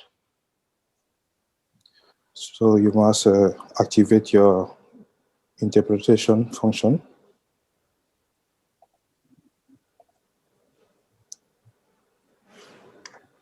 Ok, je voudrais féliciter les rédacteurs du dernier rapport de l'OCDE sur la taxation de la consommation d'énergie pour soutenir le développement durable et me réjouir de ses conclusions, dans la mesure où il constitue un excellent outil d'aide à la réflexion et à la décision.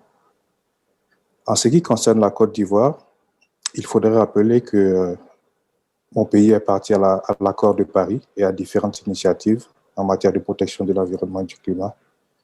Et naturellement, ces accords et initiatives découlent un certain nombre d'engagements. Et donc, pour respecter ces engagements, la Côte d'Ivoire dispose déjà d'un certain corpus de règles en matière fiscale qu'on peut considérer comme une fiscalité environnementale. Et c'est un ensemble de règles qu'on peut regrouper en 3 catégories. Il y a d'abord les mesures fiscales à visée strictement environnementale. Il s'agit en substance de dispositions qui vont viser à orienter le comportement des acteurs économiques. Un deuxième groupe de mesures est constitué par des impositions à objectif essentiellement budgétaire, mais qui ont un impact environnemental. Et donc, c'est des dispositions qui vont viser à collecter des fonds pour financer la lutte pour la protection de l'environnement et la lutte contre les changements climatiques. Et enfin, le dernier groupe, c'est le groupe de mesures hybrides qui vise à la fois un objectif budgétaire et un objectif environnemental. Et c'est dans ce dernier groupe qu'on retrouve les taxes d'assises classiques sur les produits pétroliers. Alors ça, c'est ce qui existait déjà et qui existe aujourd'hui. On gasoline. But the new thing about our tax policy is that we are thinking about having a consistent system to price carbon. Therefore, the great interest of the OECD report, because it's going to help us outline this carbon pricing that we would like to implement. It's been a lingering problem in Côte d'Ivoire. We've been slowed down in our economic growth by the current crisis, but we're going to recover quickly after the pandemic, according to the IMF forecast. So I'd like to relate the OECD report with a domestic study which was made and carried out by the Ministry of the Environment, which was commissioned right before the COVID-19 crisis started. This resulted in two main conclusions. First of all, in Côte d'Ivoire, a low carbon pricing with a broad tax base would help us reach our objectives in terms of sustainable development, and also to reinforce the mobilization of domestic revenue. And we expect a 25% increase in revenue from these taxes. This tax would be based on well-targeted sectors, the industry, transport, agribusiness. And it seems to us that a gradual approach, sector by sector, will help and respect the principle of the one that pollutes is the one who pays taxes. And I think that the OECD report comes to similar conclusions, but with different recommendations regarding Côte d'Ivoire. And today, we are looking into how to implement such a carbon pricing and carbon tax in our country. And the main challenge for us will indeed be to have a tax which will have a marginal impact on consumption goods, on goods and services, while allowing to reduce our CO2 emissions and to help mobilize tax revenues. We shouldn't lose sight of the fact that fossil fuels are also input for production, and any policy that aims at increasing their prices may have, as a ripple effect, an impact on the consumption goods prices. And the second thing I'd like to say is about the opportunity of setting up an ETC market in the Ivory Coast, that is an emission trading system. Now, it's a complex situation, and there is a risk of mismanagement, and also it would imply a very high cost to implement it. Nevertheless, I'd like to thank all the Secretariat and the teams at the OECD who've performed a very interesting study and very valuable data that have been provided on Ivory Coast. Thank you very much. And thank you, Côte d'Ivoire. Egypt, please. Thank you, Chair Kurt, and thank you to the panel for a fruitful discussion. Good morning, good afternoon, and good evening, everyone. Thank you for the opportunity to share Egypt's experience, albeit from a distance, regarding the recent subsidy reform and the introduction of new taxes on petroleum products. Firstly, on behalf of the government of Egypt, I would like to thank the OECD Center for Tax Policy and Administration, in particular the Global Relations and Development Team, for the successful cooperation since 2018, and for the substantial support provided across various policy areas under Egypt's country-tailored domestic resource mobilization program. And this has also been witnessed during the pandemic by significant legislative reform and increase in tax revenue. The energy subsidy reform is one of the main pillars of Egypt's economic reform program launched back in 2016.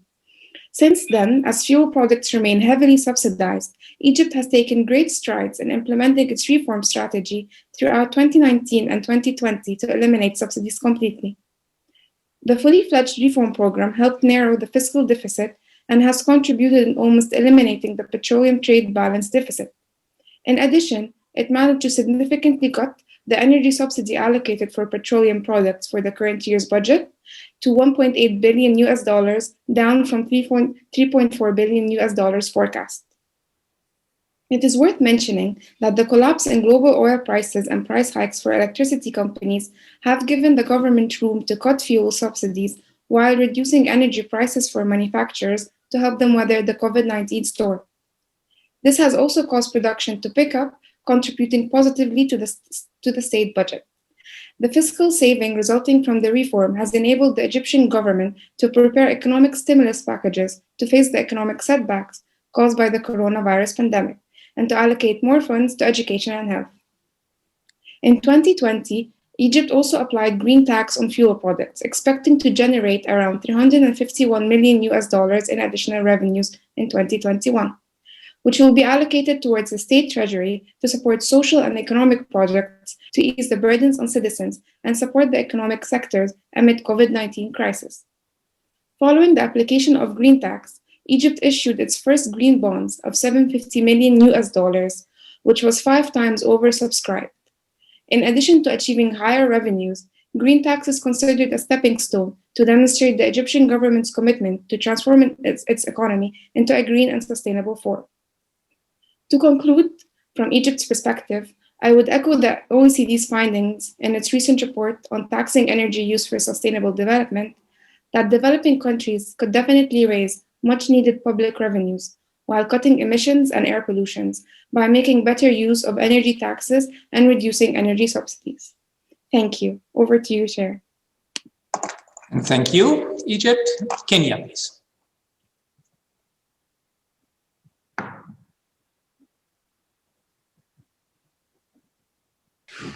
Thank you, Chair. I'd like to thank you for the opportunity to make this short intervention on this important issue on tax and the environment. I would like to start by appreciating all the work that went into the tax energy use for sustainable development project. As one of the countries that was covered under the project, we appreciate the outcome of highlighting an in-depth country analysis and allowing for identification of future country-specific reform priorities. We would like to especially acknowledge the point that carbon pricing needs to be accompanied by measures that ensure affordable access to cleaner alternatives. So we do agree with the earlier statements that were made today that carbon pricing has to be part of a bigger package. As stated in the report, Kenya does not explicitly price carbon through carbon tax, but we do have fuel excise taxes, which are economically similar to carbon taxes, as this was pointed out in the report. Subsidies on energy use are also relatively minor, as Kenya has had several reforms in the last decade to remove fossil fuel subsidy. The move has been towards developing national policy that will move the country towards a greener economy by looking at both government expenditure and taxation. The element of government expenditure is to provide affordable and cleaner alternatives and to encourage the public to adopt them. There has been a growing number of initiatives in the country to establish energy crop plantation to produce dedicated fuels for both agricultural and domestic use. Kenya also has large potential bioenergy opportunities through utilization of wastes and residues from ongoing agricultural activities. As the report states, electrification may be a promising decarbonization option for transport, industry, and heating. Kenya reduced excise duty on the import of electric vehicles as a step towards reducing carbon emissions, largely associated with use of fossil-based fuels. In order for a goal such as this to be achieved, government expenditure towards infrastructure that would support use of such vehicles would be required. Therefore, the focus is on developing a long-term strategy whereby affordable alternatives are first made available and accessible in line with SDG 7, which calls for ensuring access to affordable, reliable, sustainable, and modern energy for all. Kenya adopted a long-term development plan, Vision 2030, which is aimed to be achieved through a low-carbon, climate-resilient development pathway. This will be done through activities like clean, efficient, and sustainable energy technologies to reduce over-reliance on fossil and non-sustainable biomass fuels, low-carbon and efficient transportation systems, and sustainable waste management systems. We are therefore focusing on ensuring that there will be reliable, low-carbon alternatives that will reduce dependence on fossil fuels and traditional bioenergy sources. This will then ensure affordable access to clean alternatives, which would then support carbon pricing. In conclusion, in December 2020, Kenya submitted an updated nationally determined contribution, the NDC, under the Paris Agreement, setting a new target of reducing GHG emissions by 32% by the year 2030, an improvement from the previous target of a 30% reduction. That will be it for our intervention. I want to thank you once again for the opportunity to make this intervention. Thank you, Chair. And thank you, Kenya. I'm not seeing anyone else asking for the floor. That means that we can close agenda item 6, tax and environment. And thanks again for everybody, to everybody who participated and contributed to this very interesting discussion. So with that, ladies and gentlemen, panelists, participants, we are at the end of our 2 days public meeting, and we have covered a broad variety of really hot topics of the international tax agenda. Our 2 days of very insightful discussions are now over. Thank you all for your time and willingness to share your ideas, your insights with us. And I also would like to thank again the ministers, the SG, the deputy SG, all panelists, presenters and speakers, the very special format of our meeting today and yesterday, open to the public for the first time in the history of the Inclusive Framework, gave us a good chance to make the best out of the current travel restrictions and the current situation. Transparency certainly is key for a successful completion of our work, and we believe that it was the right move to use this opportunity to be in touch with all stakeholders, businesses, advisors, academia, civil society. Public attention was indeed high in this event, and this clearly sends a signal that we must continue to strive for transparency and certainly also a good explanation of our work, and certainly over the next months until the run-up to the June meeting. Thanks again for all your inputs. I also would like to thank the Secretariat for the excellent organization of this very special event, which I think was a great success.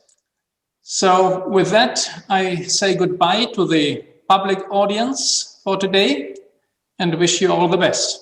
Bye-bye.